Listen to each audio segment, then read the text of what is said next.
Excellencies, I now humbly request His Excellency the President of the Republic of Kenya and Commander-in-Chief of the Kenyan Defense Forces to move forward and unveil the signage for the Kenya Shipyard. I request His Excellency the President of the Republic of Burundi, please.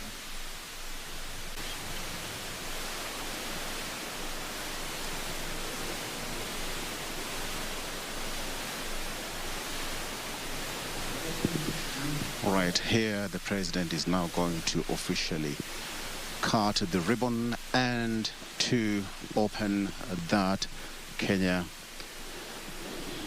Shipment Limited.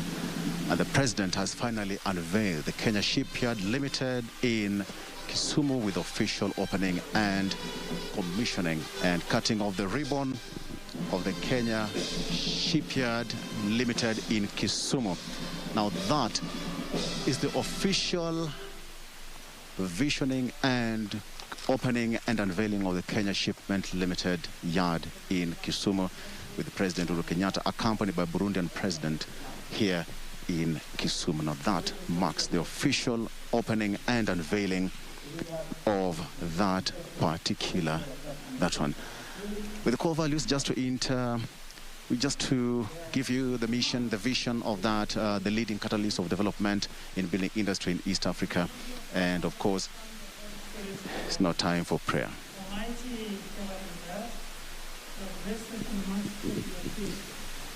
We thank you, Lord,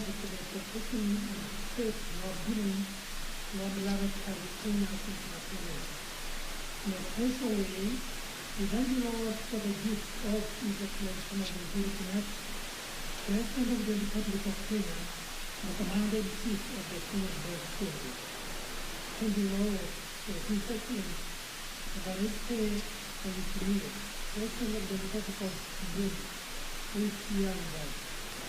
Then, to take the right then with the Divine Minister, I say this to your gift.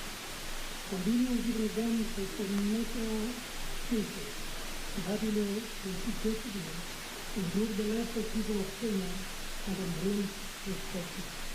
We have this through Christ our Lord.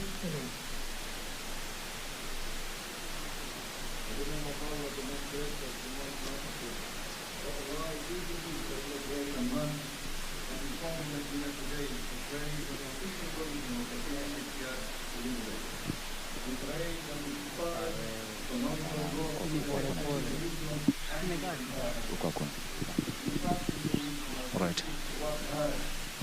Right now it's time for the prayer, and after the president has just finally unveiled the Kenya Shipyards Limited, that is now the prayer session that currently happening at the Kenya Shipment Yard Limited in Kisumu.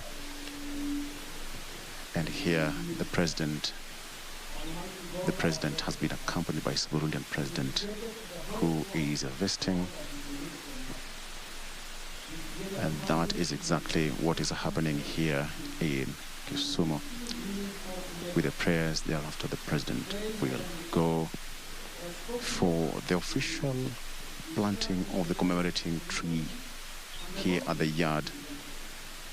And that, with the prayers being conducted by multi-church leaders. We have got the Muslim leaders, with the Christians led by different interfaith denominations here.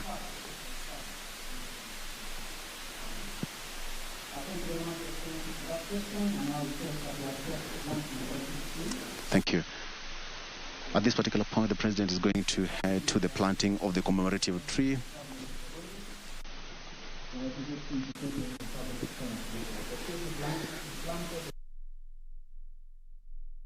Of the commemorative tree here, and that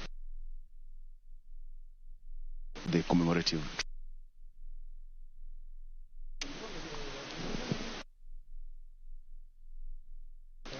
Okay, there you go, it's okay.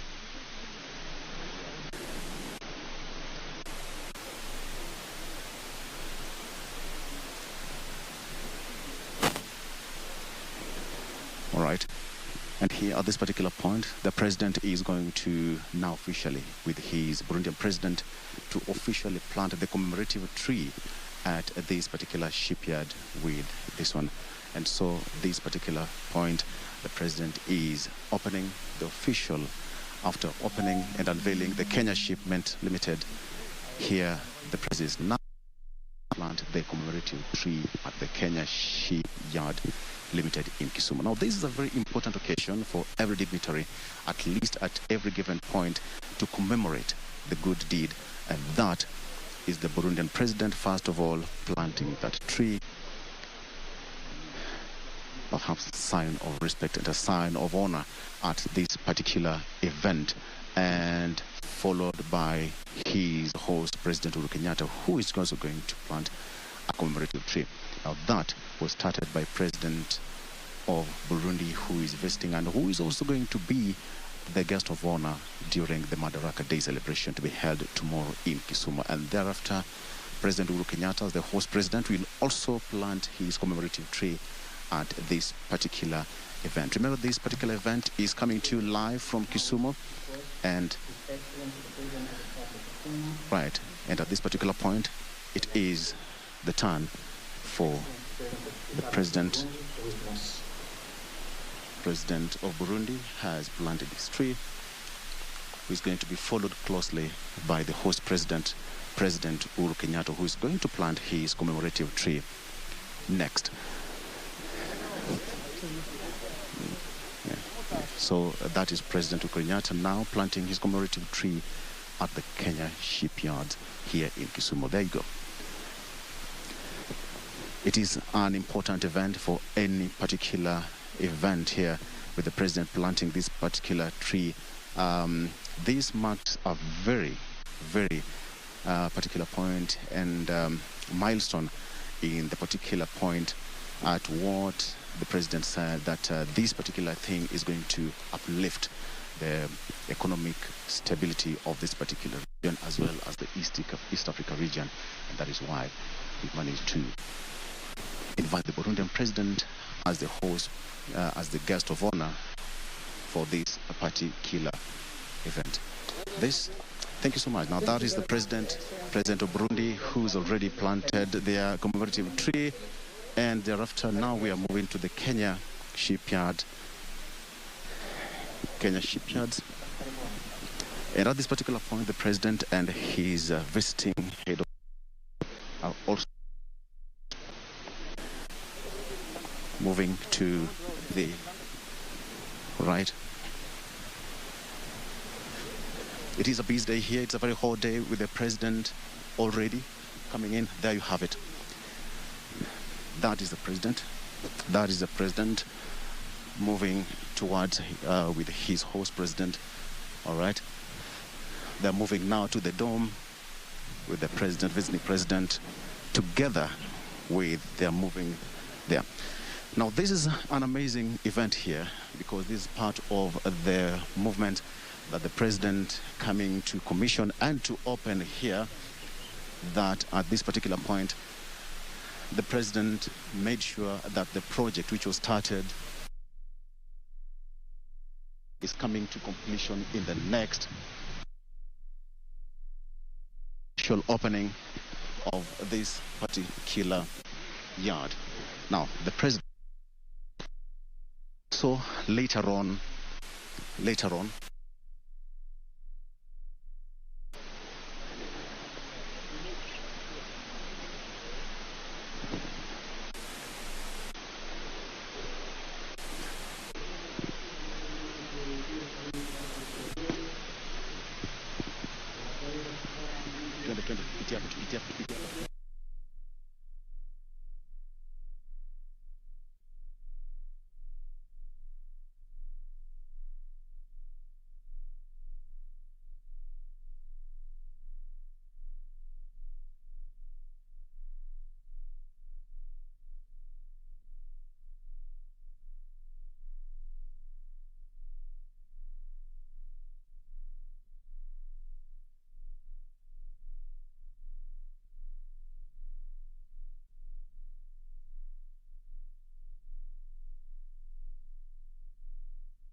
ensure that Kenya positions itself as a trade hub in the region. Kisumu County is well positioned.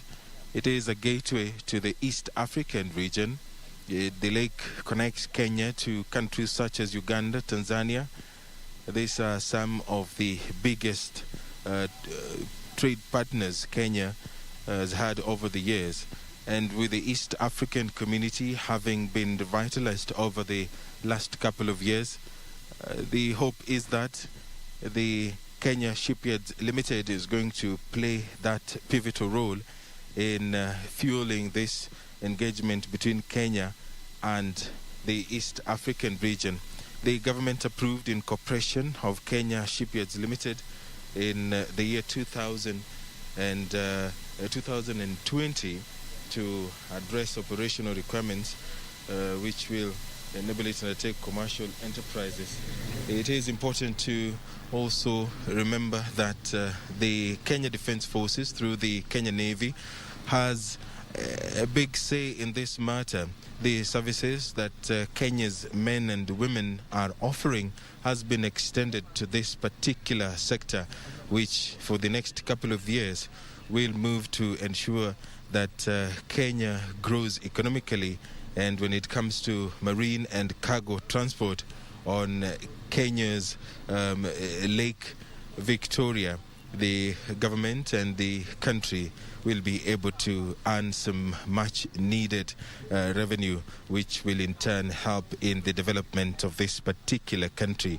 The mandate of the Kenya Shipyards Limited is to lead and to catalyze the introduction of the new shipbuilding industry in Eastern Africa, with a focus on meeting the local demand for the ministries, departments and agencies with maritime assets and other domestic and regional clients.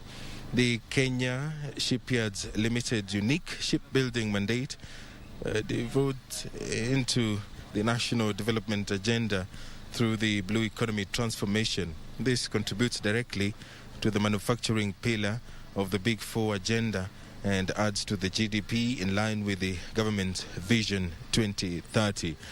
The government assigned the Kenya Shipyards Limited 3 projects which are ongoing both in Kisumu and Mombasa.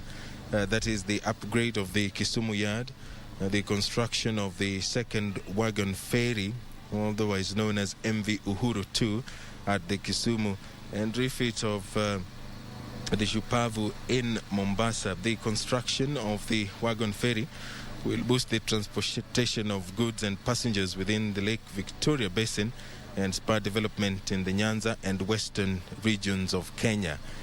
It will create employment opportunities for the youth as well as open up trade potential in the adjoining areas. The Kenya Shipyards Limited has partnered with MS Damen Gorinchem for skills and technology transfer and capacity building. On the ground in both Mombasa and Kisumu shipyards, constructional and upgrade works are actively being implemented. The refit of KNS Shupavu is scheduled to begin in July of 2021 after commissioning of the slipway at KNDB Mtongwe. The launch of the Kenya Shipyards Limited will transform the economic fortunes of many people in the Great Lakes region. It is also important to note that a lot of works has been taking place at the Shipyards Limited where we are currently. There is dredging going on, and this exercise is expected to take 6 months. Already 3 months and a couple of weeks have already been exhausted. The work is more than 50% done, and in the next couple of months the company which has been contracted to dredge the port will be able to meet that particular mandate.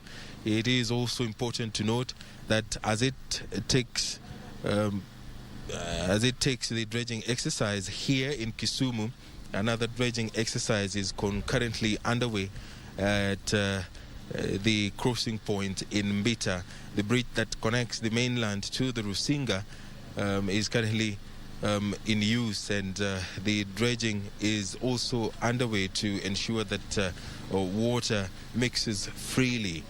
Scientists did conduct their research in that particular area, and it was discovered that there was some algae that was growing, which was a sign that the waters are not mixing as it should. The dredging is supposed to take 6 months, and by August that particular exercise will be done, and hopefully the port of Kisumu and the area in Mbita will be able to serve the purpose that they are supposed to.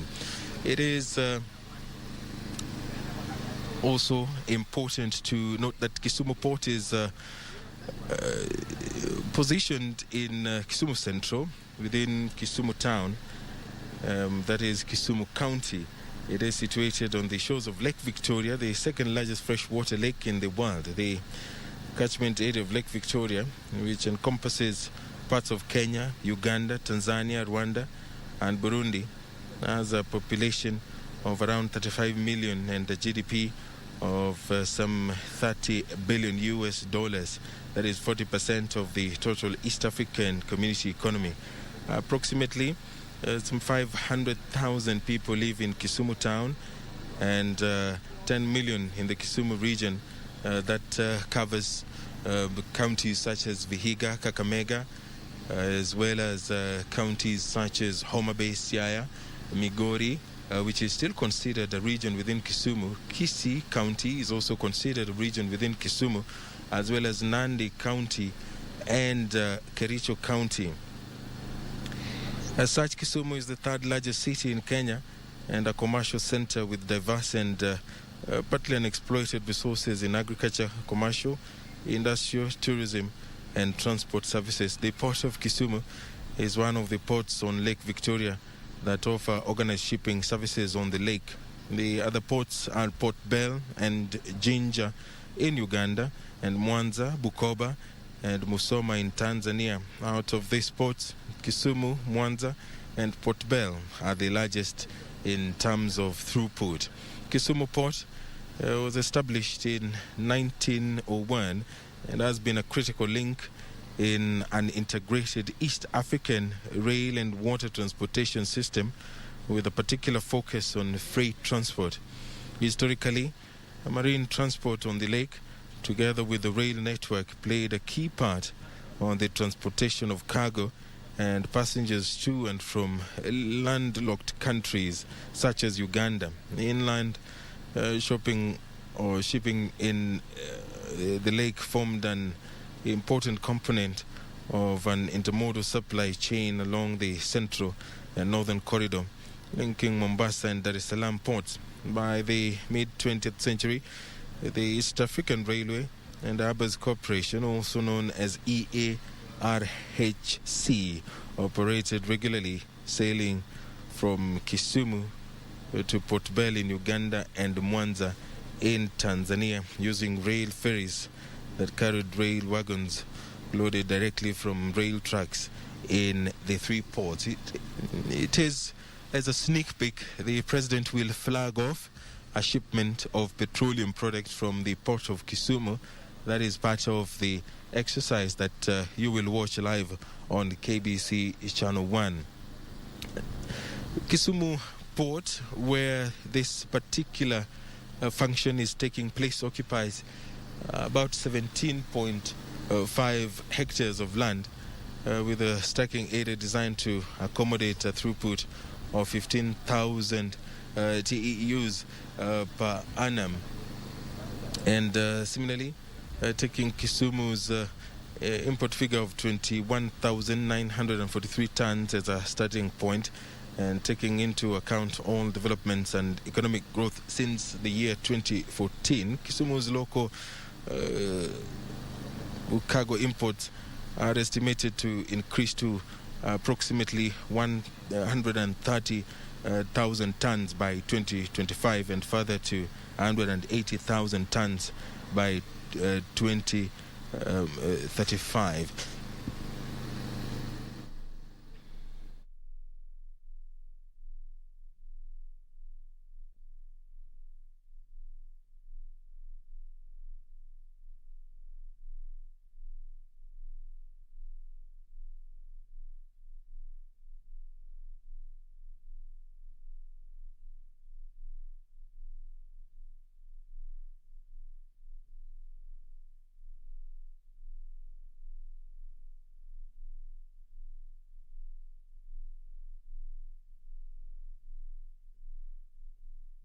for the construction of the second wagon ferry, MV Uhuru 2 in Kisumu.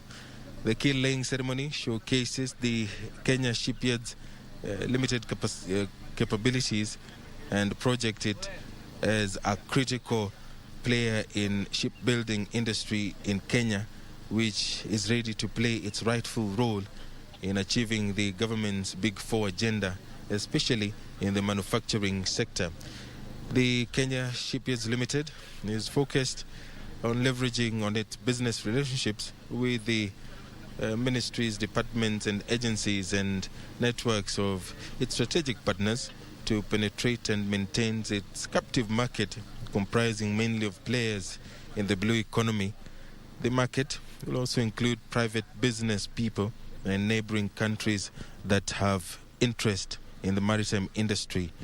The Kenya Shipyards Limited conceptual framework, embodied in its vision and mission, points to an entity that is set to carve a niche in shipbuilding development regionally in concert with the government's development goals as contemplated in Vision 2030.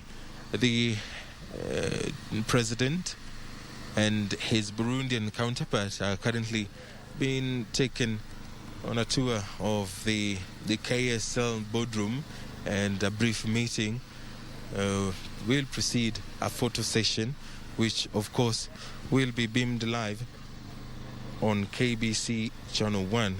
This broadcast is courtesy of KBC and the Kenya Defence Forces, which plays an integral part in this particular process.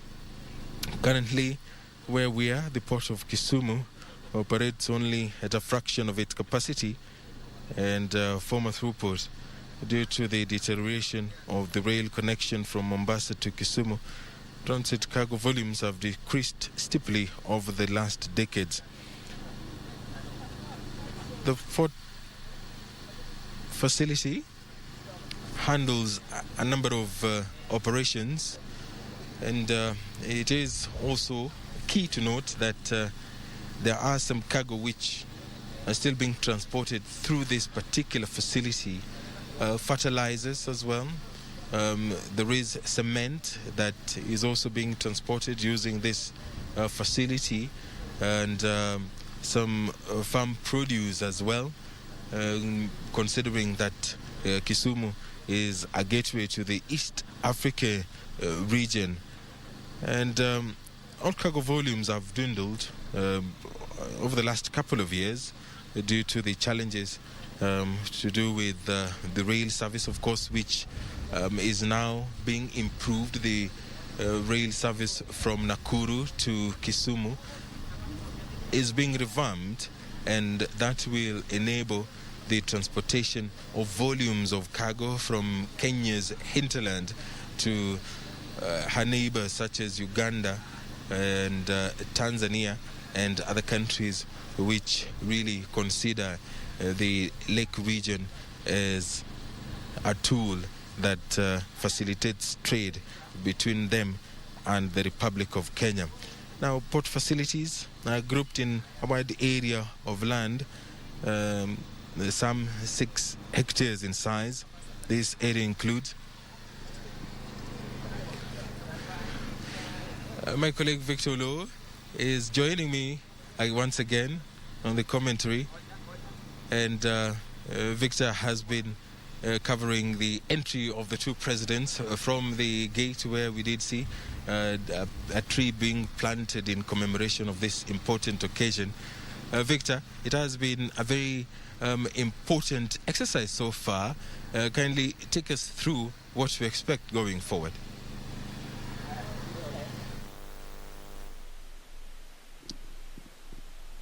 Right. At this particular point, the President Uhuru Kenyatta, and his visiting counterpart, Burundian President, are still holed up in a meeting to get the briefing on what's going to be happening in the subsequent hours remaining at this particular Kenya Shipyard Limited, this newly refurbished and built area for the Kenya shipment yards here in Kisumu. It is a milestone for the the marine transport in the country. And of course, many people are looking forward to how it's going to pan out in the coming days, in the coming weeks, and even the coming years. It is going to completely change the face, and that is going to be happening.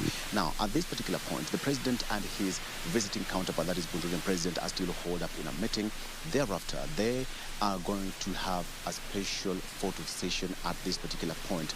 Probably just my cameraman can just move slightly just to show at this particular point the president and his entourage are going to be having a photo session at this particular point. They're holed up in a meeting and a brief one on how things are going to be done. Now, this is the exact particular place that the president and his visiting counterpart, Burundian president, are going to be having their photo session. Right now, they're still holed up. They're still going to do that. Right now, I'm still going to hand you over to my colleague, Edward Kabasa, to continue the commentary briefly, then I'll come back to you. Overview of the Kisumu port. The port imports a number of commodities, among them sugar, cotton seed, cake as well. Quite an interesting commodity to note, and bottled water and sodas.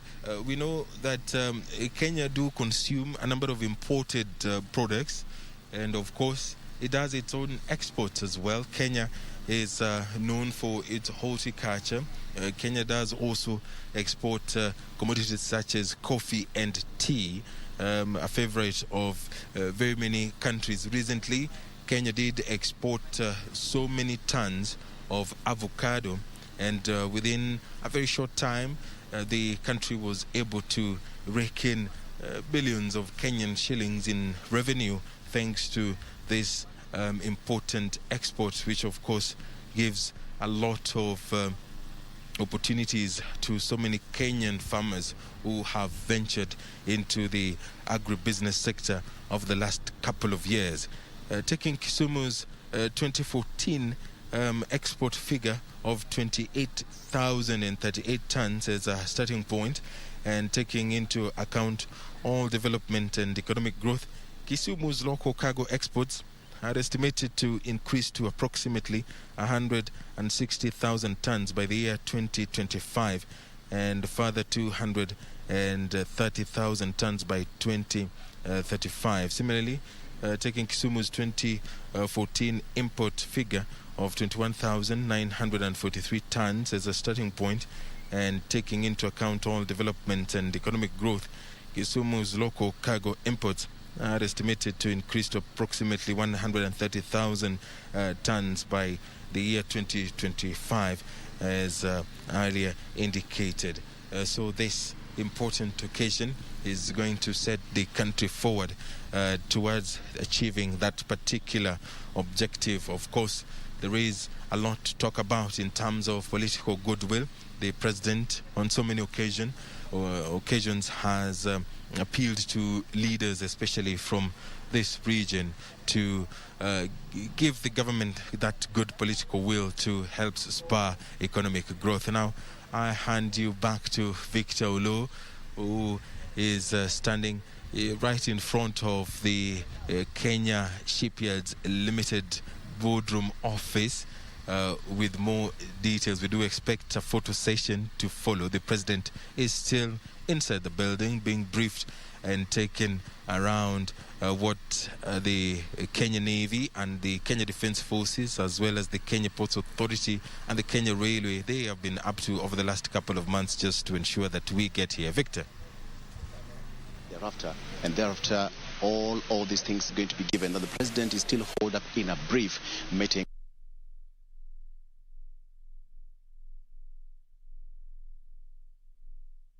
Who have joined them in that meeting, and now we have got visiting president of Burundi, we have got President Uhuru Kenyatta, ODM leader Raila Odinga, and of course we have got the host governor Peter Anyang' Nyong'o. After that, we are going to see them walk out, and of course they are going to be given an illustration. Now, behind me here is an illustration of what has been happening here. Now, that is the official badge of the Kenya Shipyards Limited, the KS. Of course, this is the body mandated to run this particular entity here at the port of Kisumu, and of course, in conjunction with the Damen Shipyards group.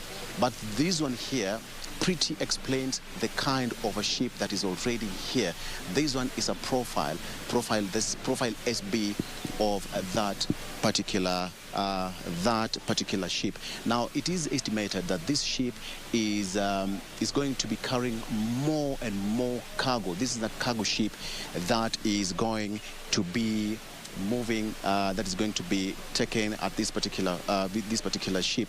This is a ship section already. This one is there, which has been refurbished at a cost of 200 million shillings. Now, this is just but an illustration, and it's been able to have different blocks. We have got block 1, block 2, up to block 9.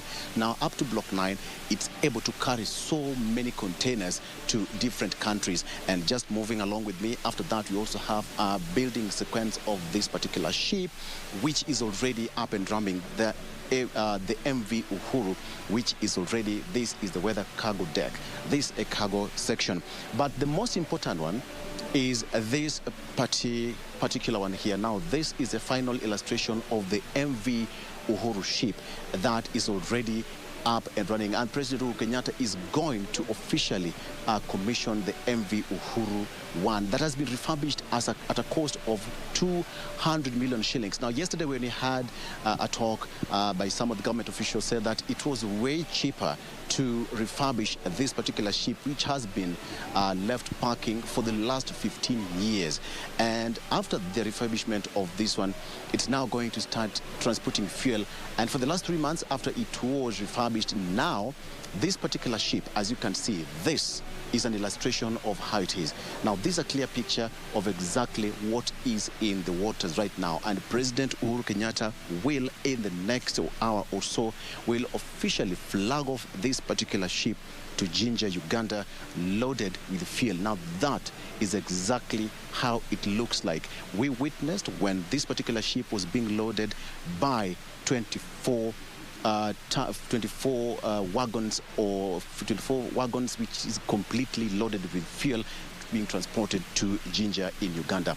And that is exactly why President Uhuru Kenyatta is quite here. Somebody might ask, how important is this one? Now, this ship had been docked for 15 years, but when it was refurbished and it was made usable once again, now we can see how important it is. But some of the government officials we talked to yesterday said that it was way cheaper because initially some of the government ships, or even some of the ships that were completely grounded, would be taken to Finland or Netherlands or other countries, which would cost a lot of money transporting them there until they come back to that particular place.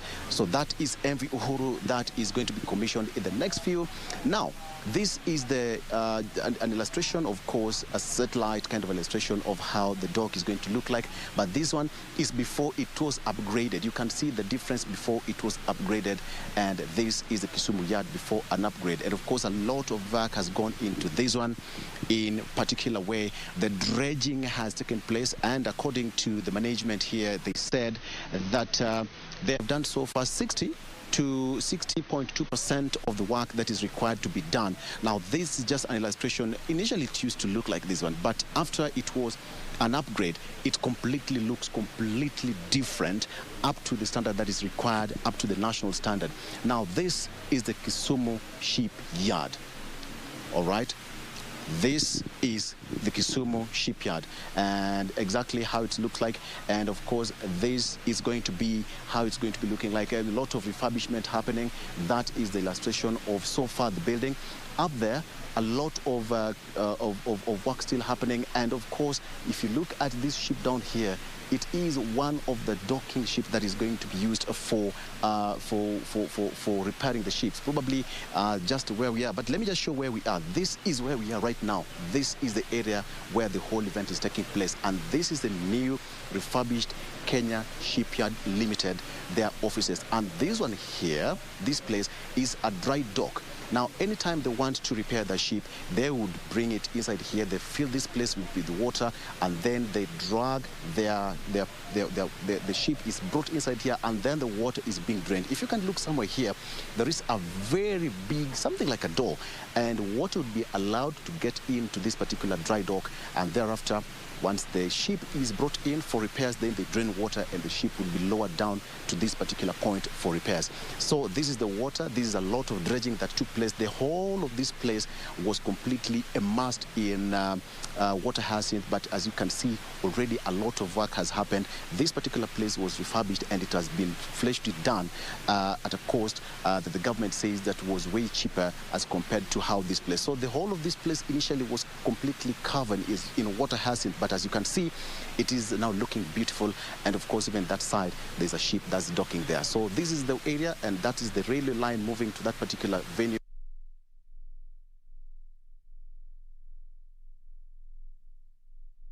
It's a lot shipyard that is going.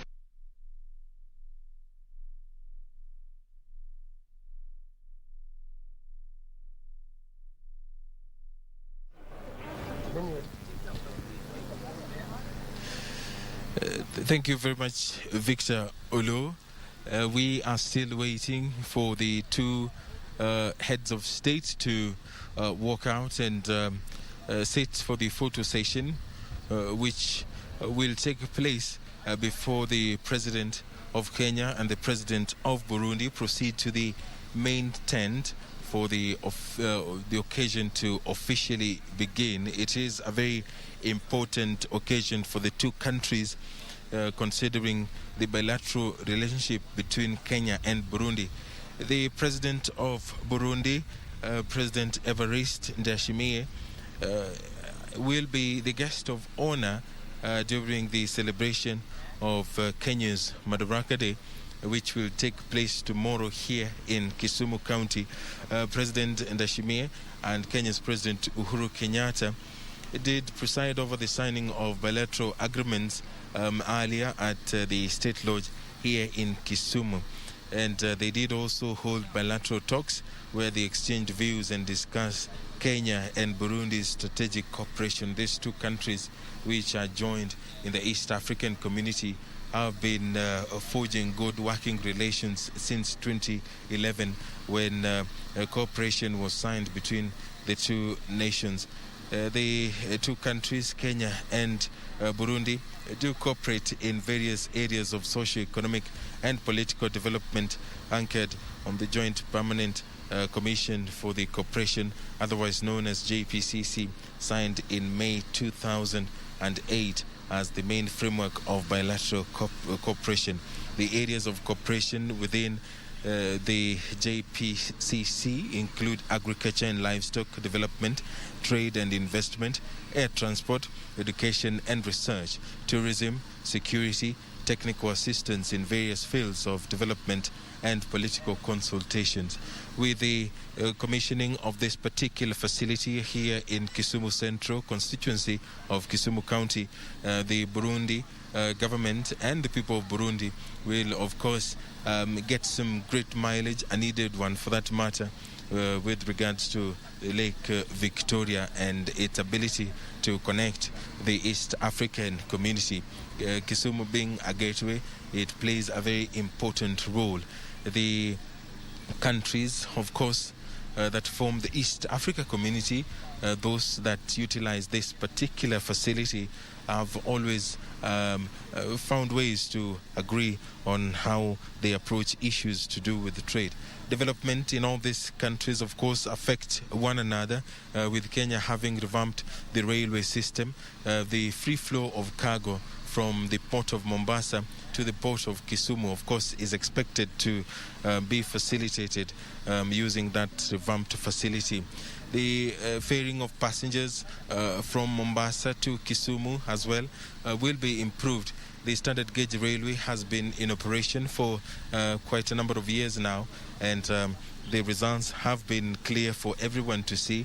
The movement of commodity and passengers from Nairobi to Kisumu is also expected to be boosted in the next months with the revamping of the rail service from Nakuru to Kisumu.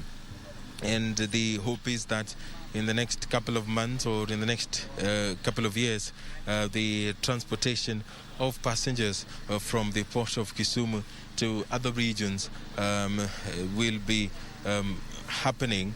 There is a lot that Kenya can harness on this particular lake. The Commander-in-Chief of the Defense Forces of Kenya, the President, is currently in the Kenya Shipyards boardroom, meeting the directors, being briefed on what the Shipyards Limited has been up to. And after that, there will be a photo session, and the two presidents, the Kenyan President Uhuru Kenyatta and Burundian President Ndayishimiye Evariste, will be taken through the Kenya Shipyard model, which my colleague Victor Olu did take you through a couple of minutes ago. The two heads of state will be guided on a tour of the Kisumu yard and its operations by the production manager, and thereafter there will be speeches and launch of the Kenya Shipyards Limited, and that will take place within the plenary tent. And after that, there will be the keel laying ceremony, also known as the coin ceremony. This is the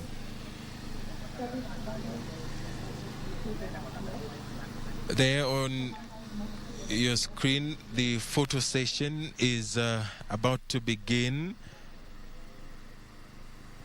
The guests have taken their place. The President of the Republic of Kenya, the CSS Rachel Mamo is also there. Monica Juma, the ambassador, is also there. The governor for Kisumu County, Governor Peter Anyang' Nyong'o, is also seated there, as well as the generals from the Kenya Defense Forces, who are leading a dedicated team of servicemen and women in this particular engagement, taking the Kenya Shipyards Limited to the next level, using this particular facility here in Kisumu Central Constituency, Kisumu County. A photo session. Thereafter, the president will be taken on a tour of the model, and the production manager will be leading that particular exercise.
May the seat be removed. The seat to be removed.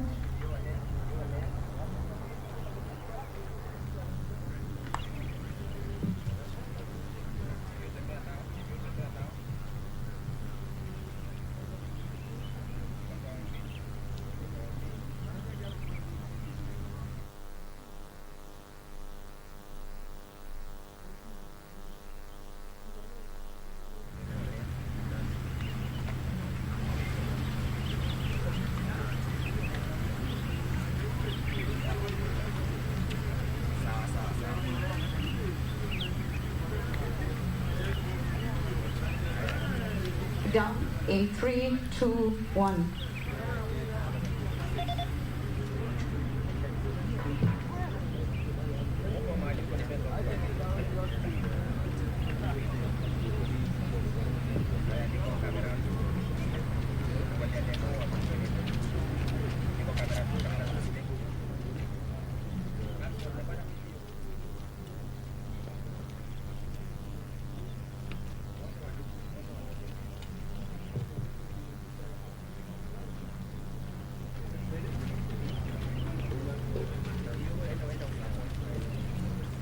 Welcome, Your Excellency. Being overseen by the production manager, and it is just adjacent to the Kenya Shipyards Limited office entrance here in Kisumu County.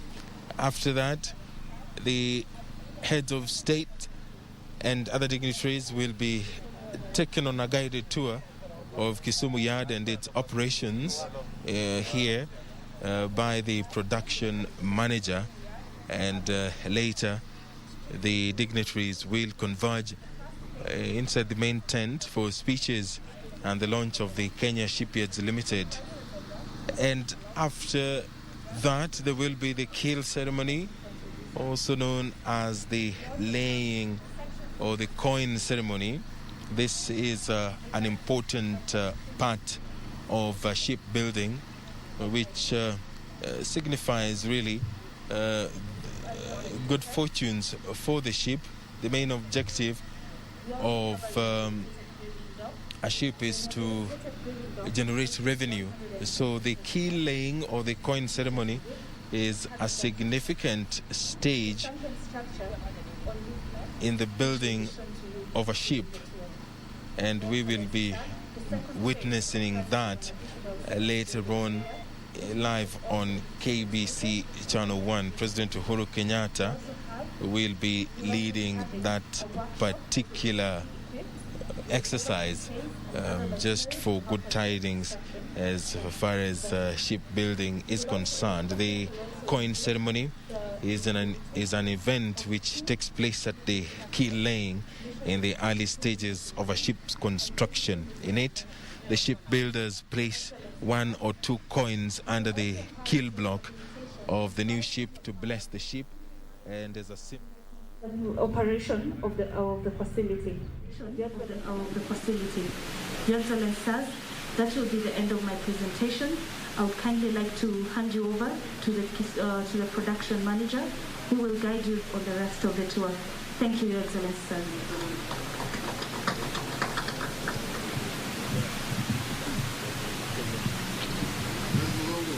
Yes, sir.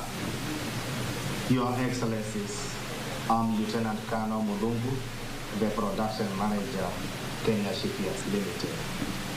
Sirs, welcome for a brief tour of the facilities within Kisumu. Welcome, sir.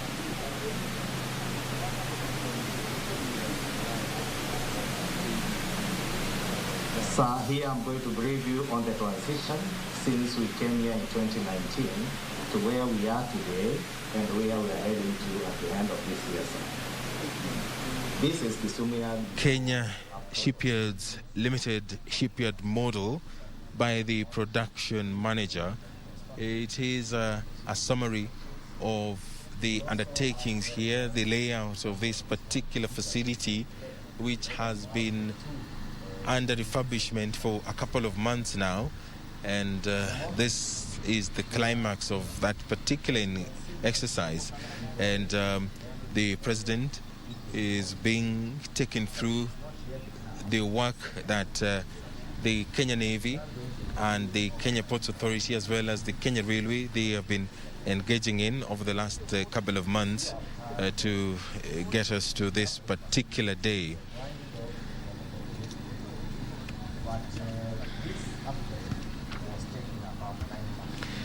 The government assigned the Kenya Shipyards Limited 3 projects, which are ongoing both in Kisumu and Mombasa.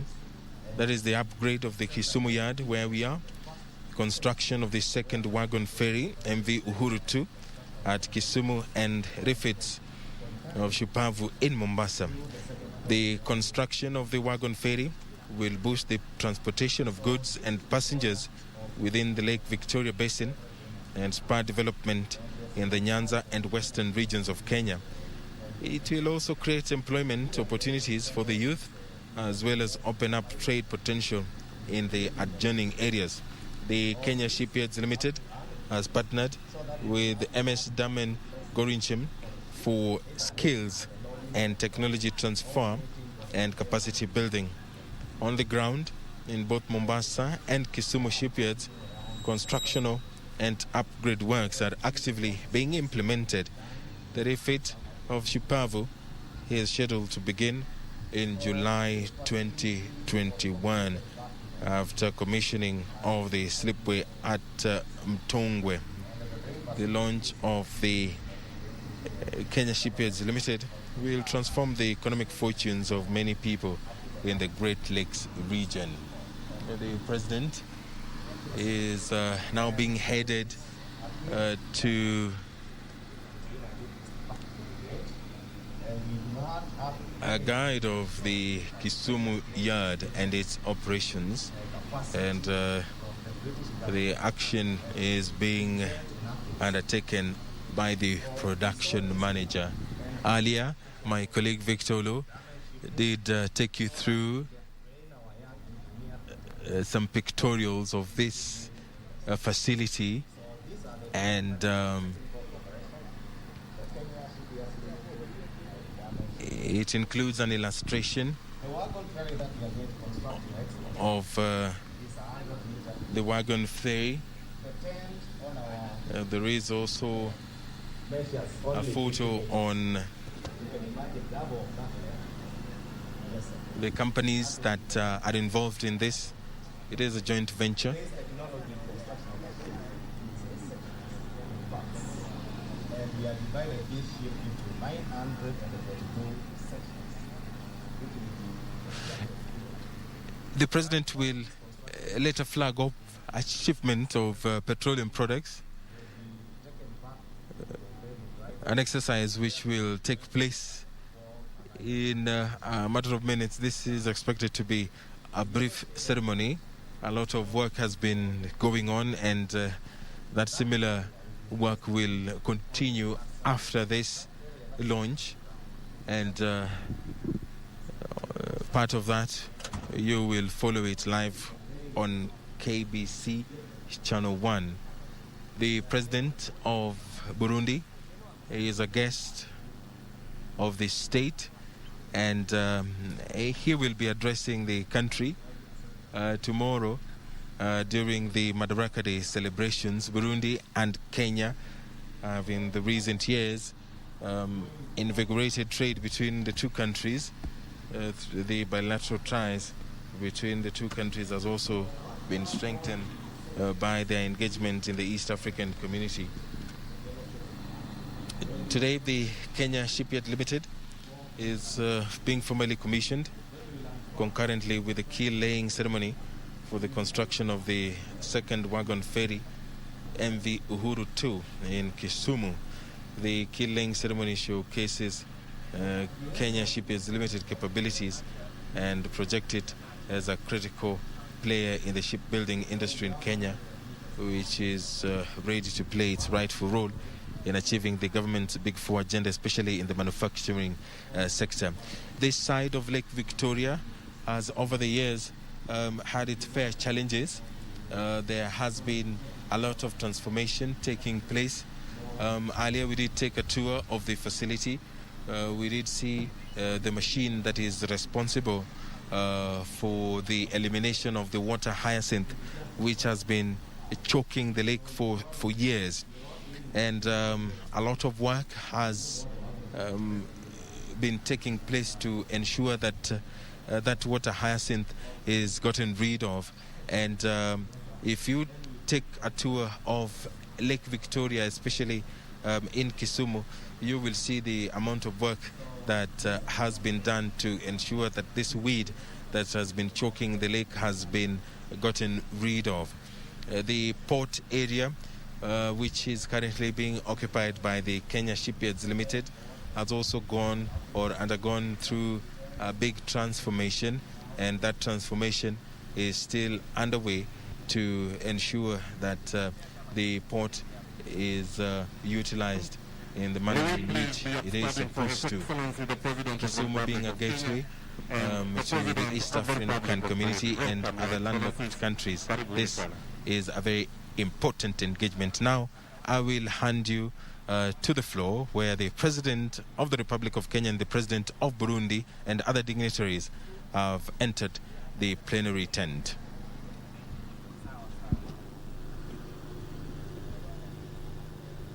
Excellencies, ladies and gentlemen, please be seated. Your Excellency Honorable Uhuru Kenyatta, President of the Republic of Kenya and Commander-in-Chief of Defense Forces, Your Excellency Evariste Ndayishimiye, President of the Republic of Burundi, distinguished ladies and gentlemen, with the permission of Your Excellencies, Colonel Retired Oguna will guide today's program. Colonel, we may continue. Thank you very much. Welcome, Your Excellencies. Allow me to take this opportunity, Your Excellency, to take you through the program that we are going to run this afternoon. This afternoon, we are going to undertake the inauguration of the Kenya Shipyards Limited, and that ceremony will entail the handing over of instruments of operations to the MD, Kenya Shipyards Limited, and thereafter it shall be followed by a keel laying ceremony.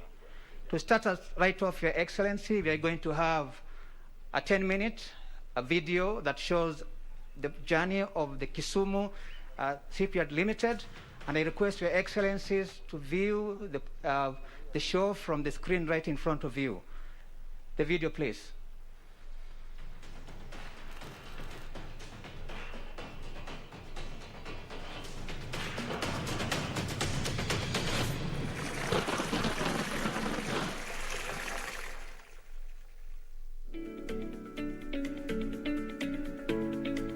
You will recall in 2018, President Kenyatta hosted the first high-level global conference on the blue economy. And it was clear that this was the next frontier of human development. Now, the Kenya Shipyard Limited is created to catalyze that dream, that vision. Because the intention is to create a maritime industry that is able to build, to maintain, to repair ships and vessels, both for our Navy, but also for other MDAs that deal with the maritime domain. The Kenya Shipyards Limited, as you know, the two shipyards, one in Mombasa and the other one in Kisumu, have a security component in them, in that the Kenya Shipyards Limited first mandate is to sustain our operational capability of the Kenya Navy. In the sense that previously we used to take our ships to Netherlands for midlife refit, and therefore that obviously has a cost implication. So what has happened therefore is that we have decided to be able to do these ships ourselves in Kenya. That way, you shorten the lead time between the time that you send your ship and the time that you make it available to the commanders. This shipyard will allow us to shorten the time frame. Because in an operational environment, you need the assets readily available as fast as possible. Kenya Shipyards Limited was born out of the need of the Kenya Navy requiring a facility that would allow them, in other words, a shipyard that would allow them to dock, maintain, refit, repair, and service their ships. So the government then provided for the procurement of such a facility way back in 2018, and the construction commenced. In the process, the Ministry of Defense established that the facility that was procured would provide beyond the requirements of the Navy. And the Ministry of Defense then proposed to the government to consider using the same facility for providing for similar requirements for other ministries, departments, and agencies in terms of maritime requirement. In a sitting of the National Security Council of September 2020, it was approved, the concept was approved, and hence Kenya Shipyards Limited was formed to provide for specialized requirements for the Kenya Navy as well as for the other ministries, departments, and agencies. To allow it to operate flexibly, Kenya Shipyards then was separated from the Kenya Navy and incorporated as a limited company that will provide for the requirements of the specialized security agencies, but also to generate revenues by providing for the private market. This port was actually constructed way back in 1901, and basically it was meant for processing of cargo that will be transported across the lake, as well as refit, repair, maintenance, and construction of ships.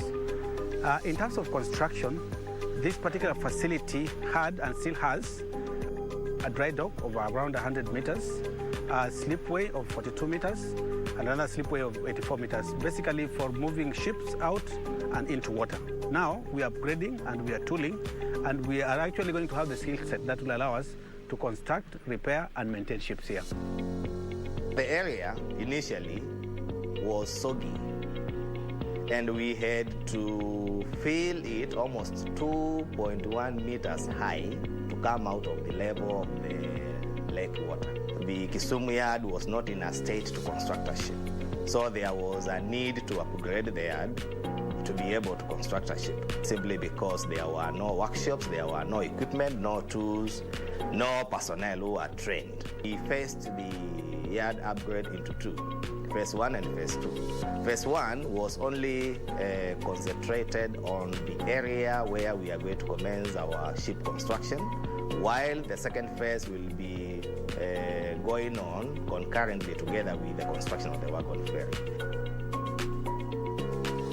When we came here, all we found were warehouses, a part of the houses for the Kenya Railways that were at the yard. The office complex that we are currently using, we renovated it. Mainly it was just a warehouse, but we partitioned it and we put a first floor and did a new cladding to it. So most of those buildings were dilapidated, which we demolished, and now we started constructing the shipbuilding area. First, we noticed the ground was quite unstable, which was excavated and stabilized with a material called the crusher run. After we achieved the stabilized ground, we did blinding. Then after the blinding, we did reinforcement, and then we did casting of the slab for the shipbuilding area. The slab for the shipbuilding areas, within the shipbuilding area, we have 140 millimeter slab thick for the shipbuilding area, just to accommodate the weight of the ship panels. And then on the sides, it's surrounded by a botterable truck that is supposed to be used by the crane, which is around 260 tons. So the slab around the shipbuilding area, we did a thickness of 250 millimeters just to hold the weight of the same. So mainly works were actually in preparation for the wagon ferry construction. When a country has a pool of competencies, I think the smart thing to do is to deploy that pool of competencies in order to deliver the national agenda. And that is what we are doing, contributing to the national aspirations of our motherland. The shipyard, to a large extent, will have more civilian workers there, specialists, than KDF. And what that means is that we become an employer. You will know that one of the key challenges we are facing in this country is employment of youth who finish, colleges and universities. So KDF then will be able to get in as a job creator, which I think is very, very important. This also brings in technology transfer and skills, upscaling. We have a technical partnership agreement with Damen. He's one of the largest ship-making company in the world, to be able to transfer skills using those who have done it before, and for us to be able to get the technology. As you can see, we are just upgrading and constructing the yard, and right now we are employing well over around 350 personnel. When we are starting the construction in earnest, I think we'll go well beyond 1,000 in terms of now employment. Since the inception of KSL, a lot of youth have gotten employment and engagement.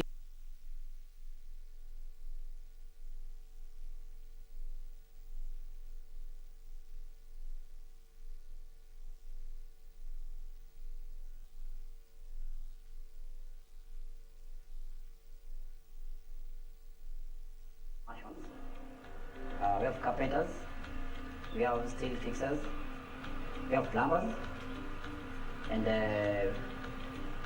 in charges or the foremen who are on them. On this side, we are assisting the masons, the carpenters, the plumbers in the interpretation and implementation of the drawings. Actually, it's all about converting the paperwork into the actual structure. I'm from Kisumu. I'm a welder. I'm working with Kenya Shipyard, and I love the unity of the military I'm working with. I really admire the unity they have, and the advice they give to us is very good. I've been in the field for 4 years, but I've never been in the construction site. So this being a construction site, the machines or the equipments I'm dealing with are the new machines on my side, so I'm gaining experience. Nashukuru maisha yangu yamebadilika. Ni mradi ambao ninaendeleza kimaisha mimi mwenyewe kama kijana, kikazi, kiakili na kusocialize pia. We have a welfare program for the workers. Currently, we are working on a full shift, that is a 24-hour shift. The enumeration and payment, we ensure that they are done on time so that the workers are paid, they are motivated well enough. Even transportation, we are providing local transport for the people around here. In fact, for the night shift where they have to work past the half hours, we ensure that they get to their respective homes safe and sound. When we are talking about construction of ship, it means that there will be revival of the steel industry within this region. We are yet to see more industries opening up because of steel. And not even that, even the spare part industries for the marine sector, they're going to grow. So let me tell you, Kisumu is going to be robust. The Kenya Shipyard Limited is the vehicle by which the maritime industry and realize the benefits of the blue economy through supporting our business people, through supporting the shipbuilding industry in the East African region. And I believe it's going to be contributing not just to East Africa, but to the entire world. The defense becomes not just a consumer of the exchequer, but a revenue generator. Because this shipyard will make surpluses. Those surpluses will feed into the exchequer. And once you feed into the exchequer, then KDF becomes a force for good.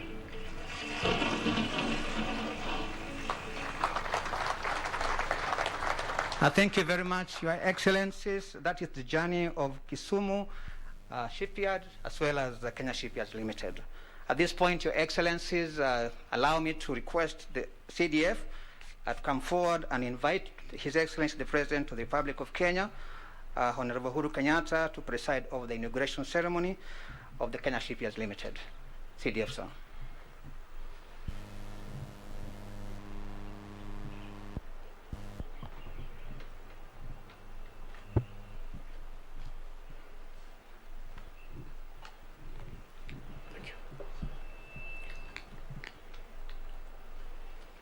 Your Excellency, the President of the Republic of Burundi, Your Excellency, the President of the Republic of Kenya and Commander-in-Chief of the Defense Forces, distinguished invited guests, Your Excellency, sir, the launch that we are going to have today is a historic one.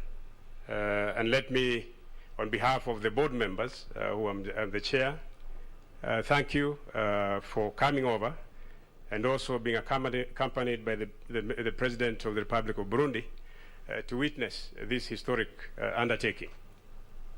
In terms of how we intend to do this, Your Excellency, we request you to come forward and so that you can be able to present the instruments of authority to the Managing Director. As well, Your Excellency, you will be doing the key laying to signify the commencement of the construction of the ship. I have to assure you, Your Excellency, that the material for the construction of the ship are arriving in 3 days' time in Mombasa. They will be transported over here to Kisumu, and in a week's time, we will start the formal construction of the ship. And Your Excellency, in keeping with your timelines, I have mentioned it to everyone working with the shipyard that the timelines you've given are cast in stone. And I think everybody is very much aware that we need a ship delivered on time and at the highest quality. May I request Your Excellency, sir, to come forward as you present the instruments authority to the Managing Director. Managing Director, please.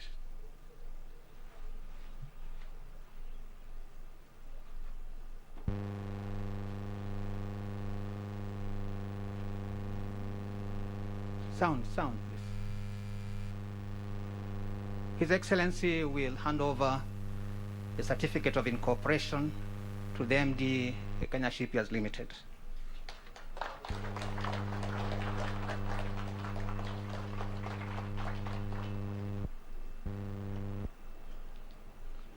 Then it will be followed by handing over the seal of the Kenya Shipyards Limited, and then the flag.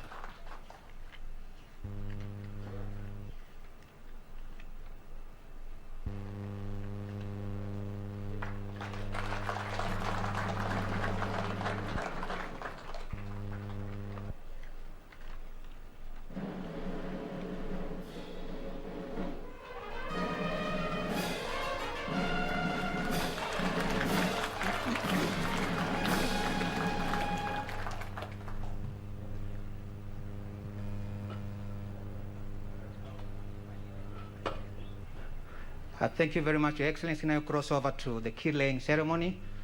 Please unveil it.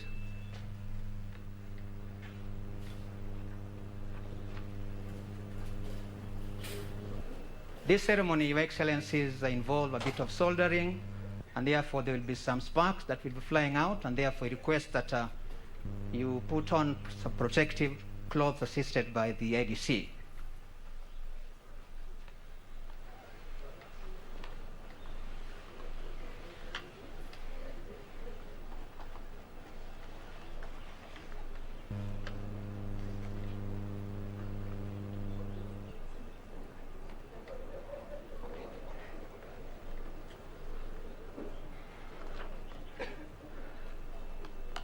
Now, key laying is a formal recognition of the start of a ship construction. It is often marked by ceremony attended by dignitaries from the shipbuilding company and the ultimate owners of the ship. Key laying, therefore, is one of the four specially celebrated events in the life of a ship. The others are launching, commissioning, and decommissioning. In earlier times, the event recognized as the key laying was initial placement of the central timber, making up the backbone of a vessel.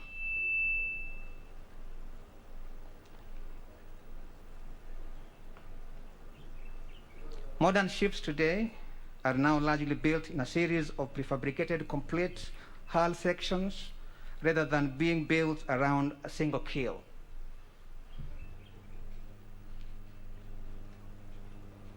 And therefore, the ceremony will involve soldering of a coin onto the keel, which really signifies the beginning of the construction of a ship.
Thank you very much, Your Excellency.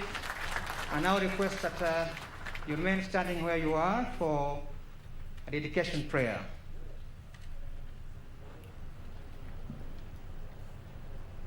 Let us pray. Almighty God, without your blessings, we could not have been able to achieve the plans we had for this shipping industry.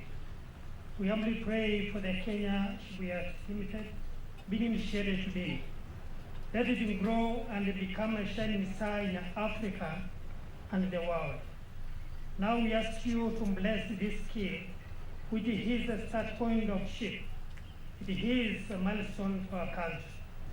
We pray for those who are working on this project and on them with integrity, professionalism, excellence, and the spirit of teamwork, so that they may bring the work started today here into successful completion. We ask this through Christ our Lord. Amen. Thank you very much, Your Excellency. I now request that I be blessed with the sprinkling of water.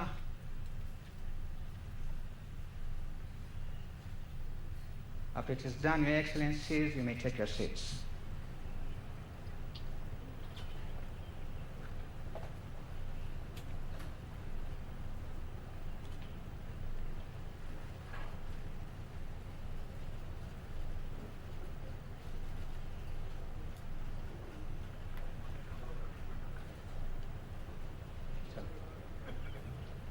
Thank you very much, Your Excellency, for that session.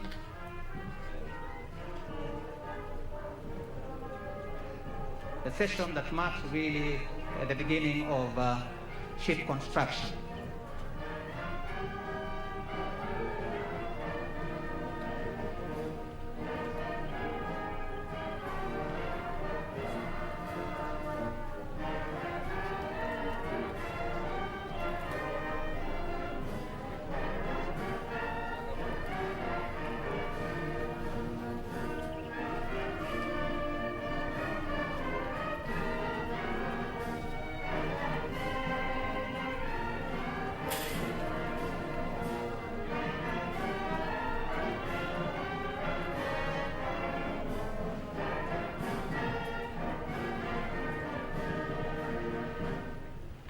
Thank you very much, Your Excellencies. At this point, I now wish to request the CDF to make its remarks, and thereafter invite His Excellency the President of the Republic of Kenya, Honorable Uhuru Kenyatta, to address the gathering. CDF.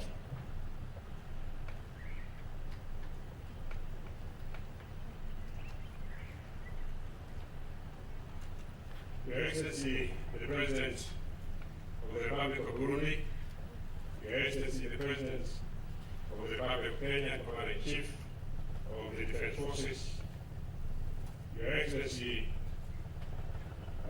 the Honorable former Prime Minister, the Governor of Kisumu, Family Secretaries present, distinguished guests, ladies and gentlemen, may I take this opportunity on behalf of the board of the Kenya Shipyards Limited to welcome you all to this auspicious occasion. This occasion began in 2019 when His Excellency the President visited this facility, and the transformation journey started in earnest. The Kenya Defense Forces was asked to lead a multi-agency team to revitalize the Kisumo Shipyard. And the team embarked on this work late in the month of September 2019.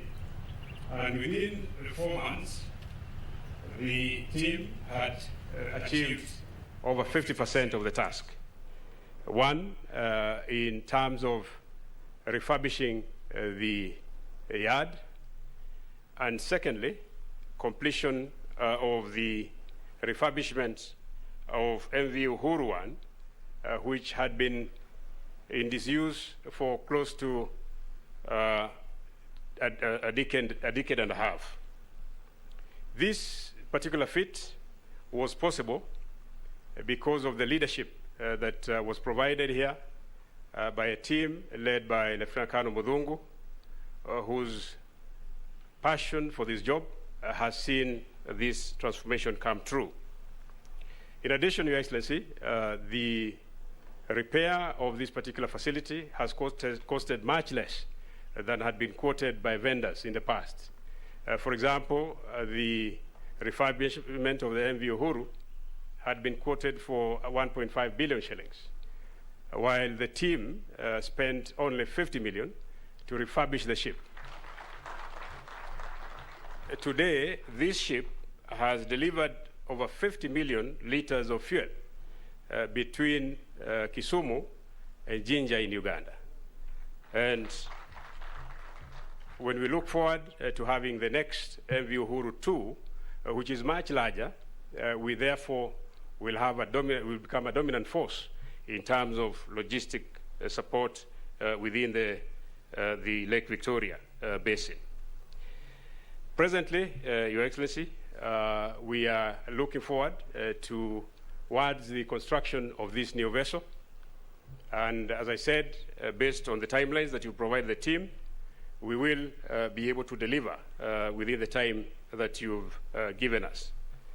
We are very grateful, Your Excellency, as well, that apart from the MV Uhuru 2, the team has also designed a model of fishing boats that they will intend to start producing to be able to benefit the local fishermen within the region. And therefore, this partnership will also be very useful as we move forward, Your Excellency.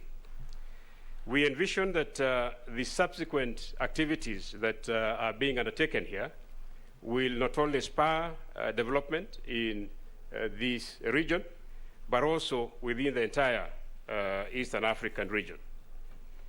With those remarks, Your Excellency, may I request that now, having launched the Kenya Shipyards Limited, and also having laid the keel for the development of the new ship, which is going to be delivered within the timelines that you've given, that you kindly address the nation.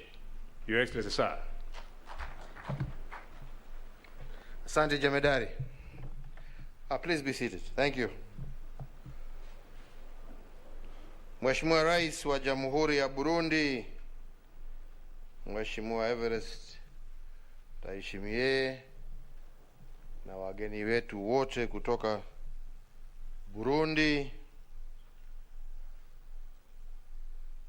officers, all ladies and gentlemen, let me say what a great pleasure it is to be here today as we launch the Kenya Shipyards Limited here in Kisumu. This is not only a significant milestone, but also a transformative one for the maritime transport within Lake Victoria. And indeed, today, together with my brother, the President of Burundi, we have just laid the keel for the marine vessel Uhuru 2, which will be the first ship built at Kisumu Port for the last almost 70 years. This vessel will support our sister ship, which we rehabilitated, and as the CDF has said, has caused alone the movement of over 50 million liters of fuel between this port city of Kisumu and Uganda, thereby reducing the cost of fuel in Uganda as a result of the reduction in cost of transport, as well as a result of the reduction in losses during transportation. So, ladies and gentlemen, Kisumu has had an interesting history. The colonial government identified its potential as a commercial administration and transport hub for East Africa. And in 1899, the first skeletal plan for Kisumu was prepared. And this included landing places, waves along the northern lakeshore near today's present airport road. The port, for those years, performed well, but unfortunately, since the 1980s, its performance started to falter, impacted adversely, and also impacted adversely the economy of Lake Victoria and the entire region. So, fellow Kenyans, in pursuing our development agenda, it was clear that the exploitation of our home waters was key in facilitating trade, industry, but also in the defense of our nation. And that is what informed the plan to revamp this once vibrant East African commercial port, which involved revival of the pier infrastructure and the vessels that we were able to revive. Indeed, regardless of what people say, I am very proud that working together with the Kenya Defence Forces, the Kenya Railways Corporation, the Kenya Coast Guard Services, and indeed other stakeholders, we have been able to refurbish this Kisumu pier and its supporting infrastructure. This multi-agency setup has revived the original Uhuru 1 to seaworthy state, and in the last few months, we have just heard of the activity that this vessel has undertaken in 3 East African ports, largely Kisumu here, Jinja in Uganda, and also Musoma in Tanzania. Our presence on this pier today is therefore a culmination of the vision of those that came before us to grow this facility, the mainstay of Kisumu County and the larger Nyanza Western regions. Having succeeded with reviving the first vessel and taking into account the potential viability of water transport within Lake Victoria, we again saw the need to improve the number of vessels that will operate in Lake Victoria. Today, we launch MV Uhuru 2, not launch, but we lay the keel, the first vessel that Kenya Shipyards Limited will build. And I believe this initiative exemplifies the notion that you do not create prosperity by stimulating economies, but rather you create prosperity by enabling people. The men and women involved in refurbishing this pier, in the construction of MV Uhuru 2, will demonstrate our commitment to identify, harness, and grow the skills needed to build our economy. In tune with the Big Four agenda, the Kenya Shipyards Limited will catalyze shipbuilding and technology transfer, and we shall provide an opportunity for the improvement of our metalwork operations, fitting out areas, hull design, assembly and production, slipways, dockyards, propulsion, navigation technology, vessel superstructure, which will set our standard for advancement in the global shipbuilding industry. This being the direct jobs that will relate to shipbuilding, without mention of what benefit it will bring to the development of our steel industry and other associated industries that will benefit directly from this facility and a similar facility that shall be ready in Mutongwe by July of this year. In so doing, we will be providing decent and gainful employment to many Kenyans. Indeed, as our MD, Brigadier Otieno, has just confirmed, just in the construction of the pier, over between 300 and 400 Kenyans have been employed at this facility. And with the keel laying done today, over 1,000 young men and women will be employed here in the construction of the new vessel.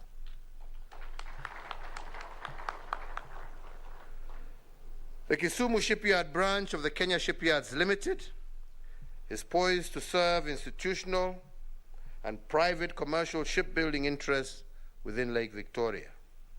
Further, the Kenya Shipyards Limited is also poised to offer refit, maintenance, repairs, services of all seagoing vessels.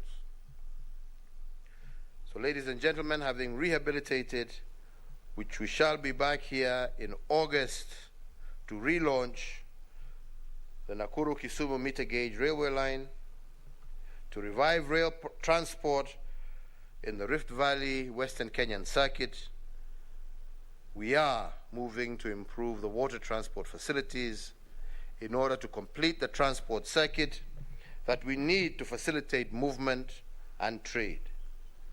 Goods now from Mombasa and Nairobi will be transferred from rail wagons onto wagon ferries to Mbita, to Rusinga Island, to Tanzania, Uganda, definitely eventually now to Burundi. Concurrently, agricultural produce, manufactured goods from the wider Western Kenya region will also find a reliable and cost-effective mode of transport to Nairobi, Mombasa, and beyond. So today I urge county governments of the Western, South Rift, and Lake Victoria Basin regions to start drawing up strategies to revive farming and industrial activities by helping our people to be food secure. I believe we will be able to unlock the industrial potential of this region and indeed of the entire country. In the spirit of improving the social and commercial relations with all our neighbors, Tanzania, Uganda, Rwanda, and Burundi, Kisumu City becomes Kenya's frontier for trade and transport in this region. With an international airport, a pier, a railway station, this city will actualize the vision that the founding fathers of the East African community had. In concluding the remarks I want to once again commend the Kenya Defence Forces, Kenya Railways Corporation, our National Police Service, the Kenya Maritime Authority. A special note of thanks to our National Youth Service, who have done a tremendous job of clearing and reclaiming this facility. Hongera kwa vijana wa Kenya. To the Kenya Coast Guard, and I want to say, you have all done an excellent job. You have worked well together. You have been team players, and what you have done in the last few months to rehabilitate the rail and water transport infrastructure has done us proud as a country, and without doubt, individually and collectively, you deserve total commendation.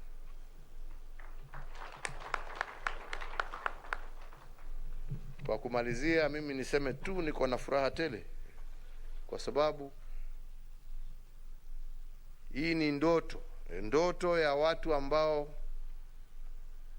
walikuweko mbele yetu, lakini ndoto ambaye ilikatwa kwa sababu ya udhaifu wetu sisi kama Wakenya.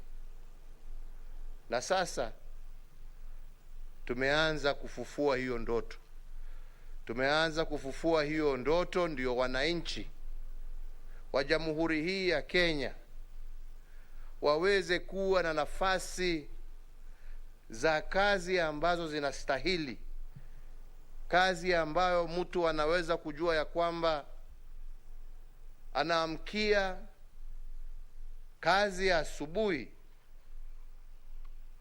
ambaye itampatia mapato ya kujisimamia yeye na jamii yake. Na mambo hii yote, na sitachoka kusema, imewezekana kwa sababu ya amani na umoja ambaye tumekuwa nao katika taifa letu la Kenya.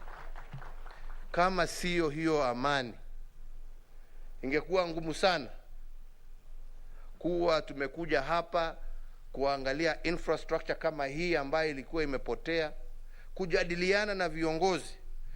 Nataka nimshukuru Waziri Mkuu awali Mheshimiwa Raila Odinga, nishukuru county government ya Kisumu kwa sababu tumetembea nao hapa. Wakati tulizunguka hapa tulikuwa tunakimbizana huku na nyoka na nini huku, mambo ingine hapa makali kali, na tukaketi na tukasema tutafanya kazi pamoja na tuhakikishe ya kwamba tumeifufua. Leo ndio sisi tuko hapa jameni, leo ndio sisi tuko hapa. Leo hawa ni vijana 300 ambao hawakuwa na pahali ambao wanafanya kazi hapa. Kuanzia wiki ijayo hawa ni vijana wengine 1000 ambao watakuwa hapa wakifanya kazi ya kujenga hii mashua mpya ambaye tumeianzisha leo. Jameni, tusipuuze amani, kwa sababu ni rahisi sana kwa mtu kuzoea kitu ambacho inaitwa amani. Uliza ndugu yangu ambaye ameketi hapa. Amani sio kitu ya kuchezea. Watu wanaiona tu, mnafikiria ni mchezo. Amani sio mchezo. Kitu kidogo kichome nchi na ni kilio na umwagikaji wa damu. Lakini Wakenya wakijitolea waseme sisi tutakuwa kitu kimoja, angalia yale ambaye tuna uwezo ya kutimiza. Kwa hivyo wenzangu, tupendane na tushirikiane. Na kwa wale ambao wanalia kwa nini jeshi, hata mnaenda mpaka kotini kusema, kwani mnafikiria wanajeshi sio wa Kenya? Mkono ambao unabeba bunduki una uwezo pia wa kubeba jembe, na ni jukumu letu kutumia nafasi zote ambazo tuko nazo kujenga taifa letu. Jameni, tulieni, kwa sababu umesikia na nilisema wakati tulikuwa KMC, hakuna serikali ambaye imepitia. Serikali ya Rais Kibaki ikakuja ikasema wanataka kufufua KMC. Hiyo ilikuwa serikali ya muungano pamoja na Mheshimiwa Raila Odinga. Wakaweka bilioni 1.5 billion kwa KMC. Wakaenda kupaka rangi manyumba, kudanganya watu huko kuna kitu imefanyika. Sisi tumekuja tumeweka on top of it zaidi ya ingine shilingi bilioni 2 kwa hiyo kiwanda. Wakapaka wakaongeza rangi ile walikuwa wamekosa kuongeza wakati ya Kibaki.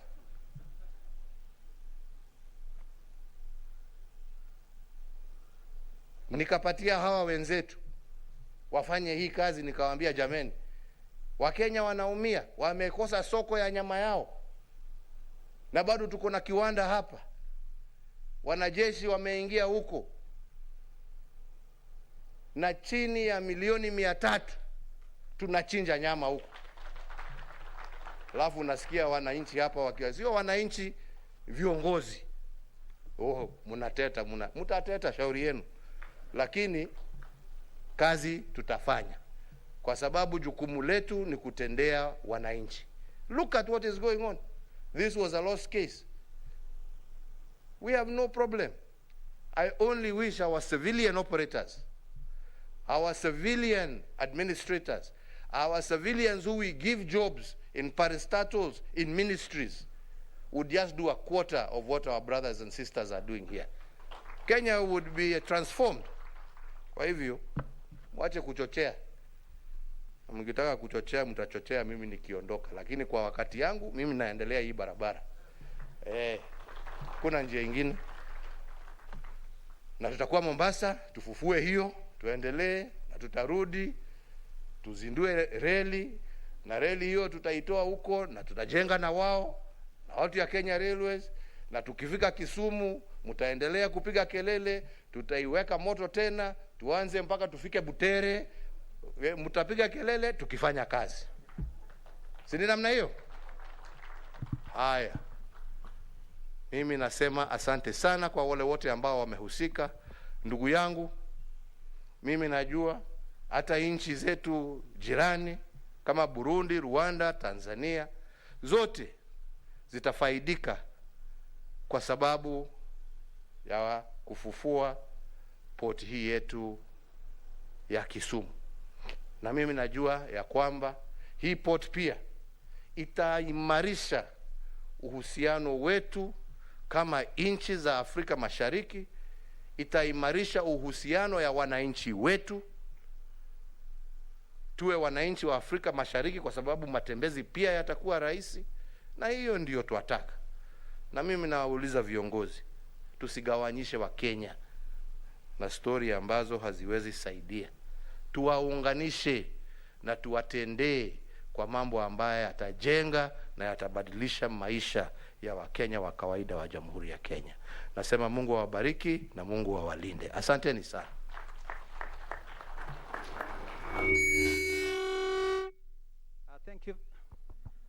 Thank you very much, Your Excellency, for accepting to officiate these very important ceremonies.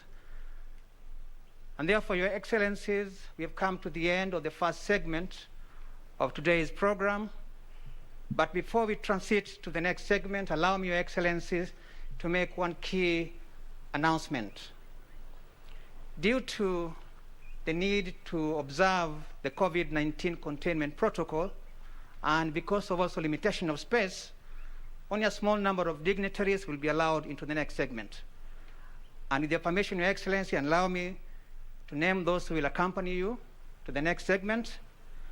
The first one will be the Right Honorable, our former Prime Minister, the Cabinet Secretary, Ministry of Defense, the Cabinet Secretary, Ministry of Interior, Cabinet Secretaries, Ministry of Foreign Affairs, both Kenya and Burundi, Cabinet Secretary, National Treasury, Cabinet Secretary, Transport, the CDF, His Excellency, the Governor of Kisumu County. We wish that only those to accompany the Excellencies to the next activity. The rest of us, we request that we wait here as we'll continue to give you more information. With those remarks, Your Excellencies, I request now that we stand up for the national anthem.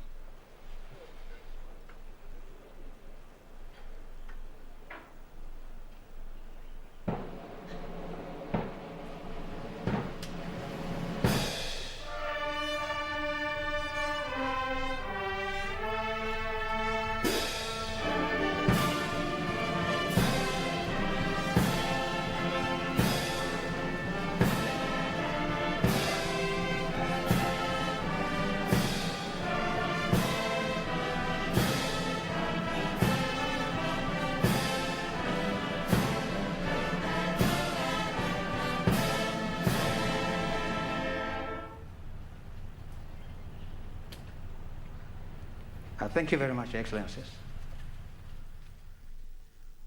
President Uhuru Kenyatta has issued a rallying call to the country and its leadership to see the need to involve the Kenya Defence Forces in the development of this great republic. The president has given the example of the Kenya Meat Commission, saying that previous administration had pumped billions of shillings into the Kenya Meat Commission, but the exercise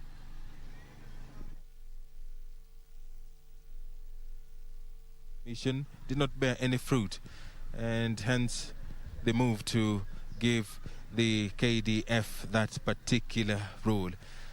But to matters that brought the president here today, we'll show you the process that it took to construct the MB Uhuru that will be flagged off this afternoon by President Uhuru Kenyatta.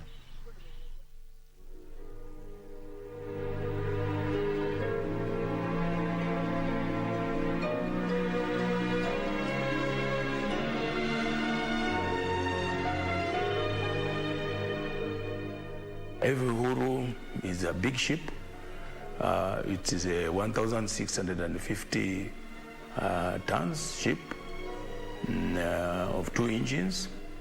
Okay, it has been in operation for all this time till a certain time when we considered rail services to a concessionaire. Then the concessionaire found it that he was not impressed with the ship operation, so the ship operation basically was like it went down, and the ship was parked here at Kisumu for a period of 8 to 10 years. Then recently the organization found it important that the ship is revived. We consulted a consultant to revive the ship, but the figures which the consultant had given Kenya Railways opted to consult further, and the government directed KDF Navy to come and assist Kenya Railways. And they came on board, inspected the ship, and advised that the ship is still economical. And they were given the mandate to partner with the Kenya Railways to revive the ship. It took a period of May up to November, and the ship was brought back to operation. There were so many things which were revived on board the ship: the engines, the navigational aids, and also the hull at large.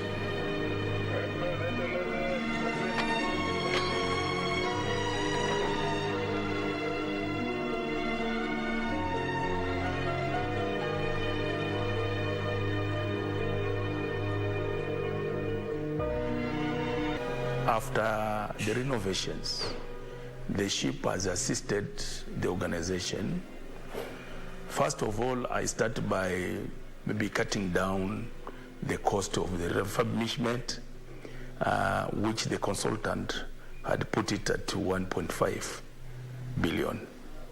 But partnering with the KDF, it came down to 250 million.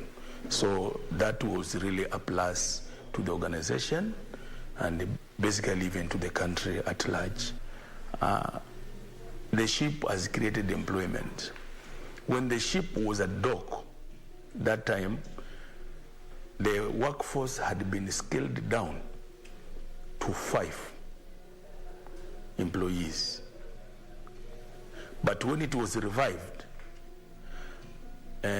all those who had been retrenched were recalled and given contracts. I was promoted as a chief engineer in 2002 up to 2011. Towards the end of 2011, I was here as a chief engineer. So all those periods I was working on Uhuru, and I'm very much familiar with the machineries and the aids. These are other auxiliary machinery. We have main engines and auxiliary machinery, so I'm very much conversant on it. When I left, the ship was parked at the dock and stayed idle for almost 8 years. And last year, I'm happy our president intervened and brought a team of Navy officers here, of which they started working on the reviving of marine. And after that, in fact, I was approached to join them because of my experience.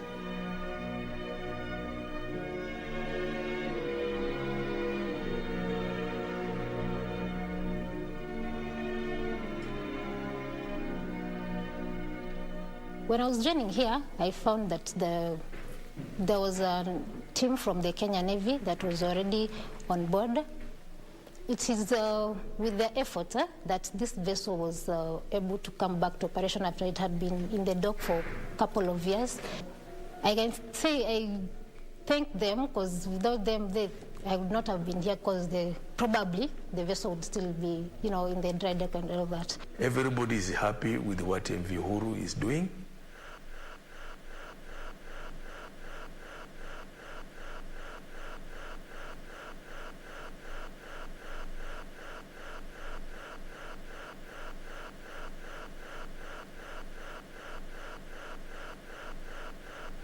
President Uhuru Kenyatta is at this moment making his way to MV Uhuru, which has been loaded with petroleum products ready for export to Jinja, Uganda, through the Lake Victoria.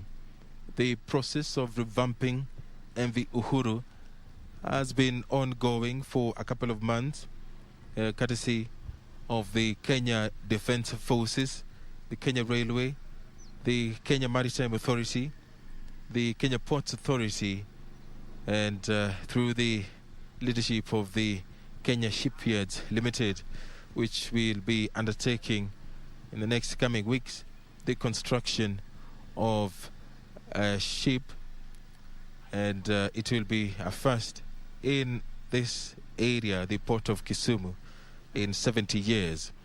This development is geared towards utilizing this gateway to the East African community, and with the revamped relationship between Kenya and Burundi, there is some hope that the output through this facility will start bearing the much needed revenue in the coming years. President Uhuru Kenyatta has underscored the need to involve the Kenya Defence Forces in the running of affairs, in the management of various departments. There is President Uhuru Kenyatta aboard the ceremonial Land Rover on his way to MV Uhuru, which will be flagged off by the President in a couple of minutes. Yesterday, the Kenya Shipyards Limited, in conjunction with the Kenya Railway, the Kenya Maritime Authority, and other agencies involved in this undertaking, did load some tons of petroleum products onto MV Uhuru, which will be flagged off by the President of the Republic of Kenya and the President of Burundi, His Excellency Evariste Ndayishimiye, this afternoon. The revamping of MV Uhuru has been done at the coast, and we did see the Chief of Staff did say that it was done at a cost of 50 million shillings and not a billion shillings, which had earlier been estimated by some quarters. The Kenya Defence Forces has been given the role of leading development in various sectors, among them the Kenya Meat Commission, which the President said that with only 300 million shillings, the Kenya Defence Forces has been able to turn around this department and has been able to provide market for Kenyan farmers. And so this afternoon, the Kenya Shipyards Limited has been launched by the President, and it is another undertaking by the Kenya Defence Forces, which will also be used to turn around the fortunes of this facility, which has been lying idle for years. For 70 years, there hasn't been any major construction going on in this facility, but in the coming weeks, the Kenya Defence Forces, through the Kenya Shipyards Limited, will be constructing a ship. You did see the coin ceremony, which was spearheaded by President Uhuru Kenyatta and his Burundi counterpart, signaling the beginning of that ambitious program, which will put to work various stakeholders and the youth there. The President being entertained just a few meters away from MV Uhuru, which will be flagged off. It is stashed with tons of petroleum products ready for export, using the Lake Victoria gateway to the East African community. There also we have seen former Prime Minister Raila Odinga, who has been playing an integral role in this particular process. They are accompanied by the Governor for Kisumo County, Governor Peter.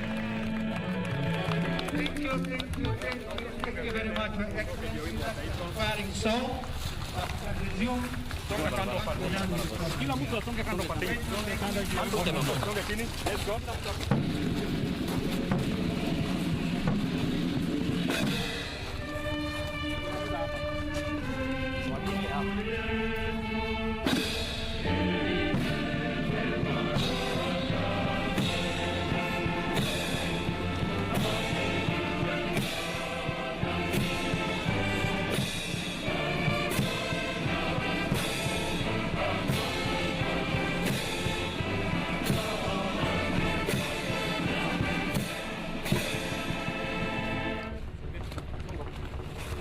Out of this place. Thank you very much, Excellency. Word of prayer. Thank you.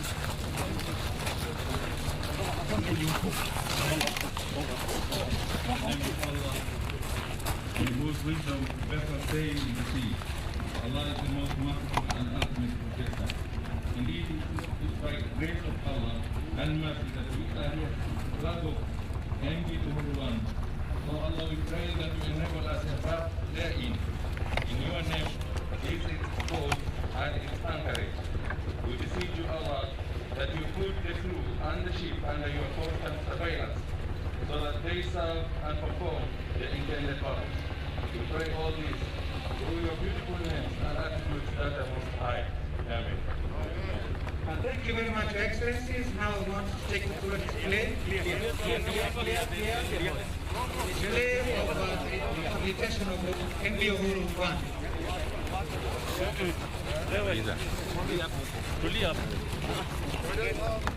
Ini KBC tuko live sasa.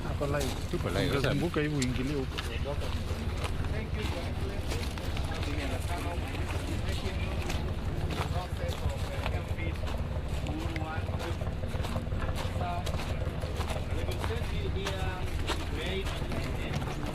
This was the state of the Kisumo Yard. This picture is taken from the link span where the ship is docked, back. And you can see in 2019 May, that is the position of MV Uhuru. And the area that you just officially launched today was densely vegetated, as you can see. Yes, even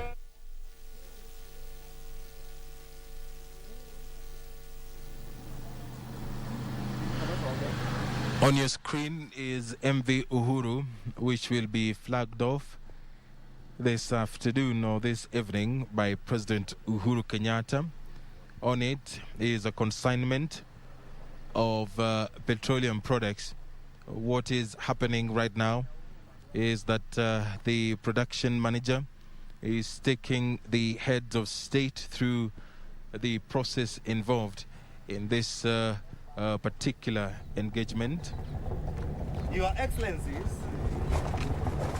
in conjunction with MP Uhuru, we also had a tag that was being used then since 1901 to 1963, and this was the state of that tag, MP feeder.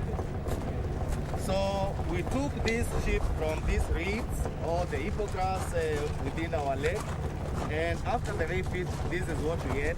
If you remember, Your Excellency, this was the first boat that you made up. So after clearing the tickets around there, we were able to access everyone. This is the state of everyone. So we cut the engine bar in order to access all the parts of the engine, and then because in the Kisumu there were no spares, we went to Kenya Railway headquarters in Nairobi and took some parts of 2 locomotive engines because they are the same. And we brought those sets of the 2 engines to Kisumu, and we did overhaul of the engine. And this is the final product of that. Your Excellency, you came and started these engines on after review. And they are the same engines which are running the ship today since September 2019. This is the final product of MV Uhuru after the review. Up to this stage, we were only 6 Kenyan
Your Excellency will now be introduced to the crew that did the refit.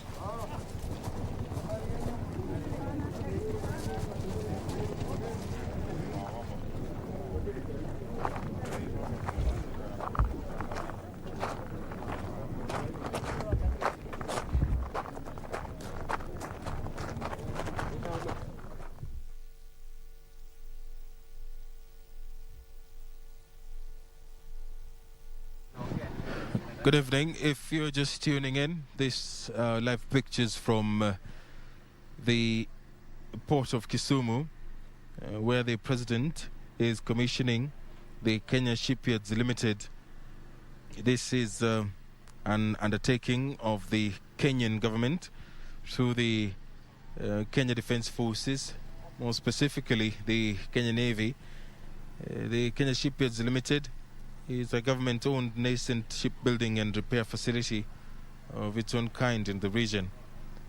It was born out of the need for a maritime facility that can handle bigger ship of the Kenya Navy, other ministries, departments and agencies, and later other maritime clients. It comprises 2 yards with the main aim. And there the president is walking aboard MV Uhuru, which he will flag off this evening. And as you can see on the screen, just a little bit to the right, some consignment, petroleum consignment, which will be exported out of this port of Kisumu, which has been revamped courtesy of huge investment by the Kenyan government through the leadership of the Kenya Defence Forces and the Kenya Shipyard Limited, which has been undertaking this exercise for some months now. This process has provided employment opportunities for hundreds of residents drawn from the region, and in the next couple of weeks will also provide employment opportunities for thousands more. This is courtesy of a speech that was issued by President Uhuru Kenyatta during the commissioning of the Kenya Shipyards Limited.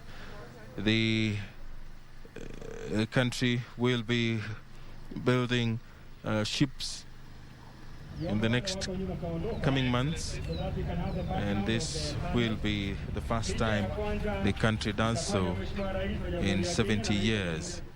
A monumental exercise that is for the development of the country.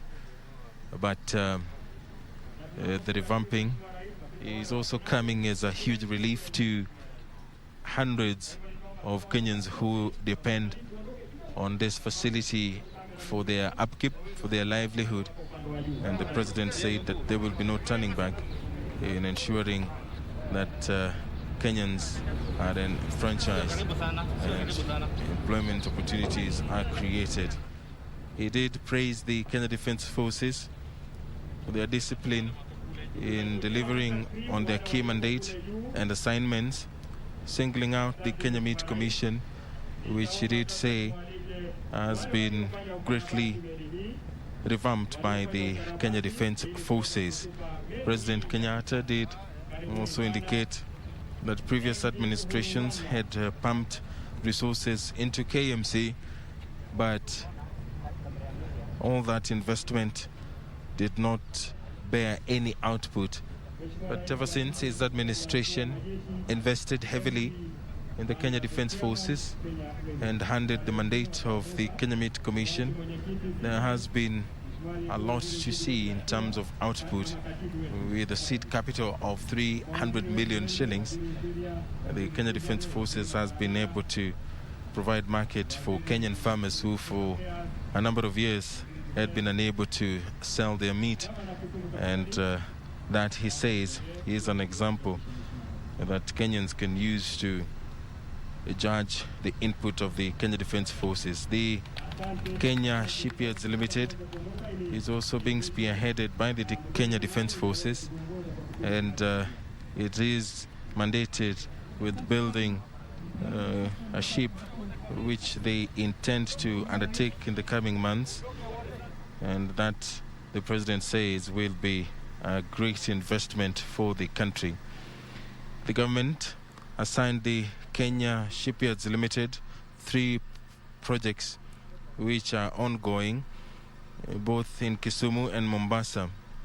They include the upgrade of the Kisumu yard, which is currently underway. It involves dredging, which is being undertaken by a contractor who is expected to finish the exercise in the next 3 months, and that dredging as well is currently underway at Mbita Crossing Point. Another project which was assigned to the Kenya Shipyards Limited is the construction of the second wagon ferry, MV Uhuru 2, at Kisumu, and refit of KNS Shupavu. The construction of the second wagon ferry is expected to begin soon, and we did see the coin ceremony which was done by President Uhuru Kenyatta and his Burundian counterpart, just to keep with the tradition of good fortunes for a ship that is being constructed. It is the initial stages of the construction of a ship, and in the coming months that particular construction will take shape. The construction of the wagon ferry will boost the transportation of goods and passengers within the Lake Victoria Basin and spur development in the Nyanza and western regions of Kenya. It will create employment opportunities for the youth, as well as open up trade potential in the adjoining areas.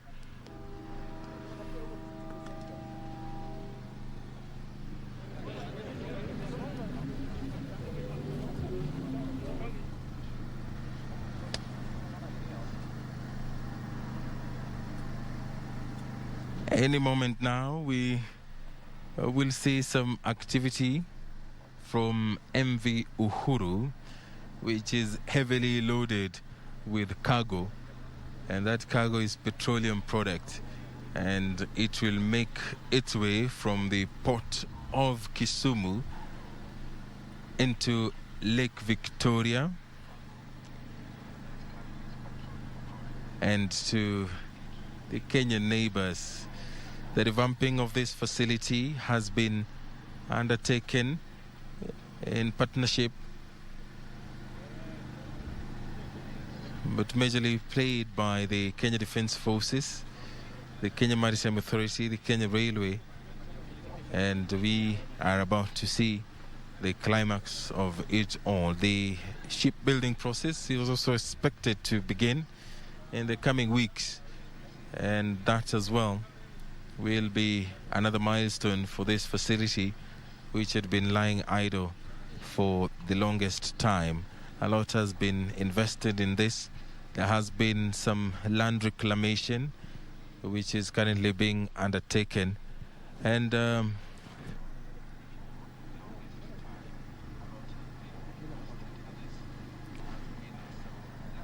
last batch of the cargo is currently being loaded onto MV Uhuru. The team had been loading the cargo that is already inside the ship, and just to signal the seriousness of the process, some of the shipment was left behind, and for ceremony purposes they are now being loaded onto the ferry, which will then set off on a voyage across the Kenyan borders into the East African community, courtesy of this investment that the Kenyan government has been engaging in. It is an engagement that is expected to provide some much needed revenue for the country, as well as provide opportunities, employment opportunities, not only for the people of the region, but to Kenyans as a whole.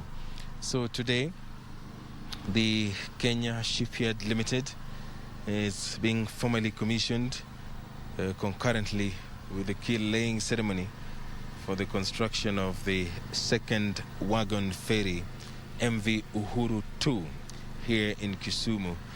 The keel laying ceremony showcases the Kenya Shipyards Limited capabilities, and the project is a critical player in shipbuilding industry in Kenya, which is ready to play its rightful role in achieving the government's Big Four agenda, especially in the manufacturing sector.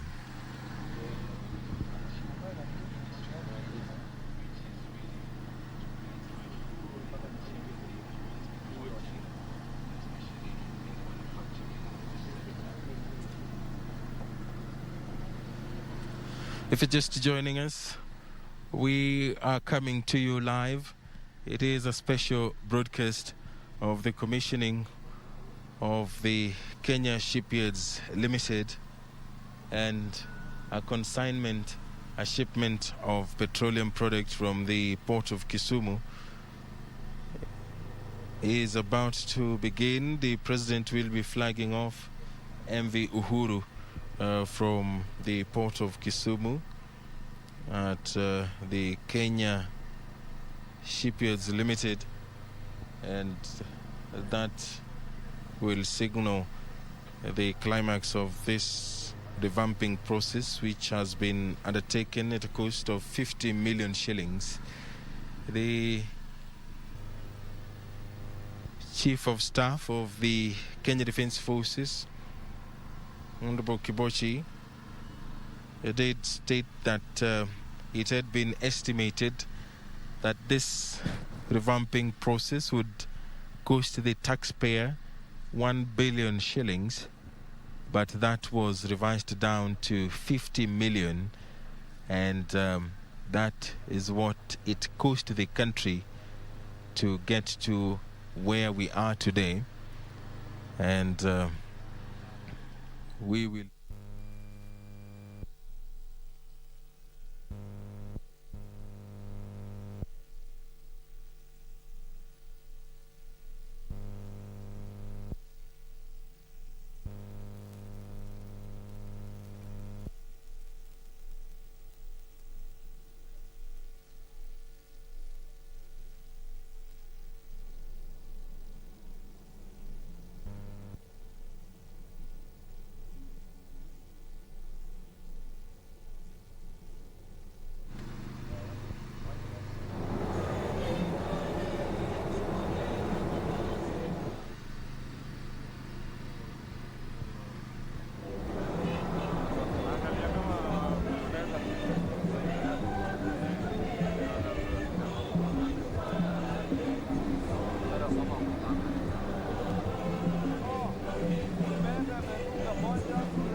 when he addressed the gathering here and the country as a whole, before he commissioned the Kenya Shipyards Limited, President Kenyatta did ask leaders to support the engagement of the Kenya Defence Forces in the management of various departments within government. The President said that the army has proven that it is trustworthy with the mandate it is given, and a lot is expected from the commissioning of this Shipyards Limited. The construction of the wagon ferry MV Uhuru 2 will be undertaken by the Kenya Shipyards Limited, which is a branch of the Kenya Defence Forces, and it is expected to boost the country's exports sector. Kenya has been exporting a number of products over the years, and mostly it has been done using the port of Mombasa and the Jomo Kenyatta International Airport. But with the commissioning of this facility, Kenya will be able to export more commodities using this facility. Currently, the port of Kisumu exports edible oil, bar soaps, exercise books, shoe shine, sweets and other confectionaries, sleeper shoes, netting material, blankets and fertilizer. The port's imports mainly comprise sugar, cotton seed cake, and bottled water and sodas.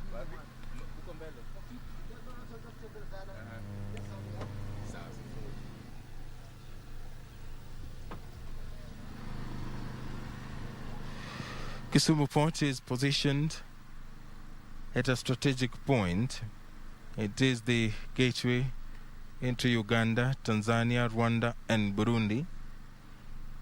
The catchment area of Lake Victoria, which encompasses those countries, has a population of around 35 million and a GDP of some $30 billion US.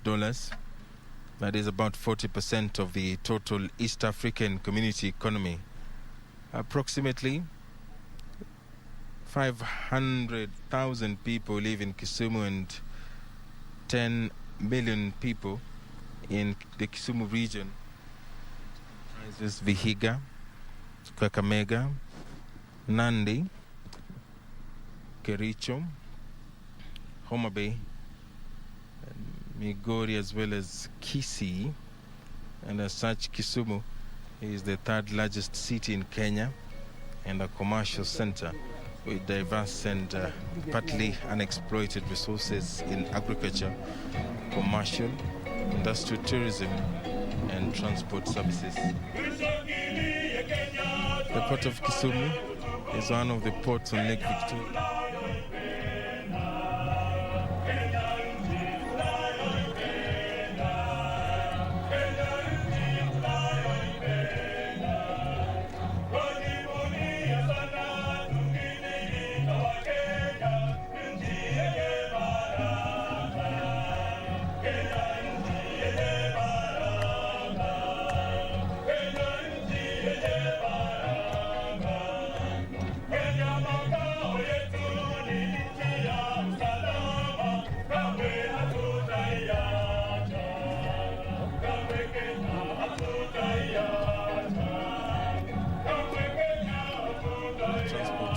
Together with the rail network, played a key part on the transportation of cargo and passengers to and from the landlocked countries. Inland shipping on Lake Victoria formed an important component of an intermodal supply chain along the central and northern corridor linking to Mombasa and Dar es Salaam ports.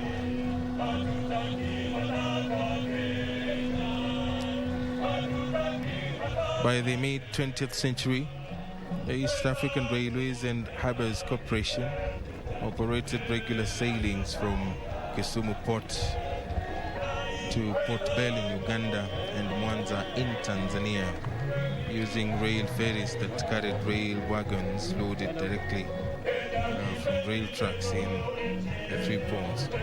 Smaller ports like Jinja in Uganda, Musoma, Bukoba, and Kemondo Bay in Tanzania.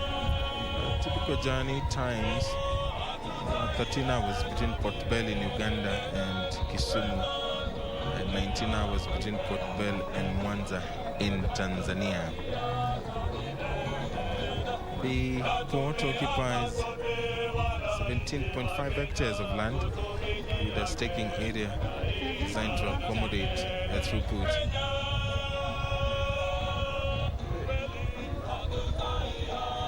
If you're just joining us, President Uhuru Kenyatta is flagging off the shipment of petroleum product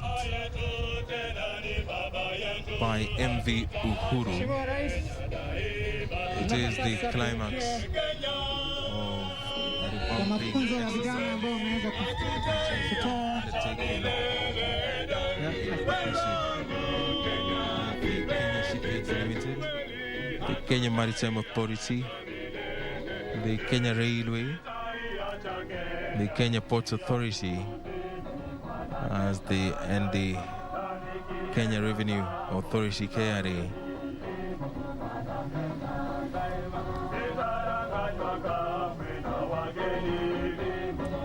And the ship MV Uhuru is off on a voyage out of the port of Kisumu. It will transport the consignment, tons of fuel, out of the Republic of Kenya through Lake Victoria to other ports in the East African community, the countries that Kenya has been able to form long-lasting relations. And one of the countries is Burundi, whose president has been invited to be the guest of honor during the Madaraka Day celebrations, which will be marked tomorrow, the 1st of June 2021 in Kisumu County. That's where we end matters this evening, where the president has commissioned the Kenya Shipyards Limited. My name is Edward Kabasa. On behalf of the team here, we do thank you very much for tuning in to KBC Channel 1. And as MV Uhuru sails into the sunset, I will hand you back to the broadcasting house for normal programming. Good evening.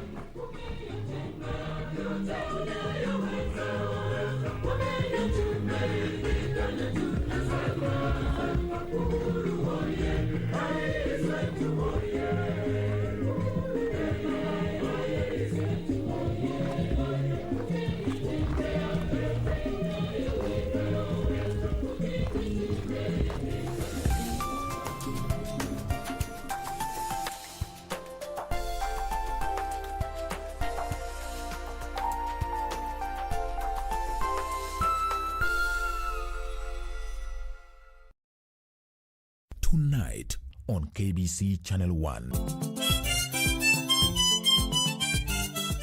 In respect to this event, the county government has been on the first lane in ensuring all the standards are met. Kisumu CBD and its environs are dotted with development projects that are being fast-tracked to finish before the big day.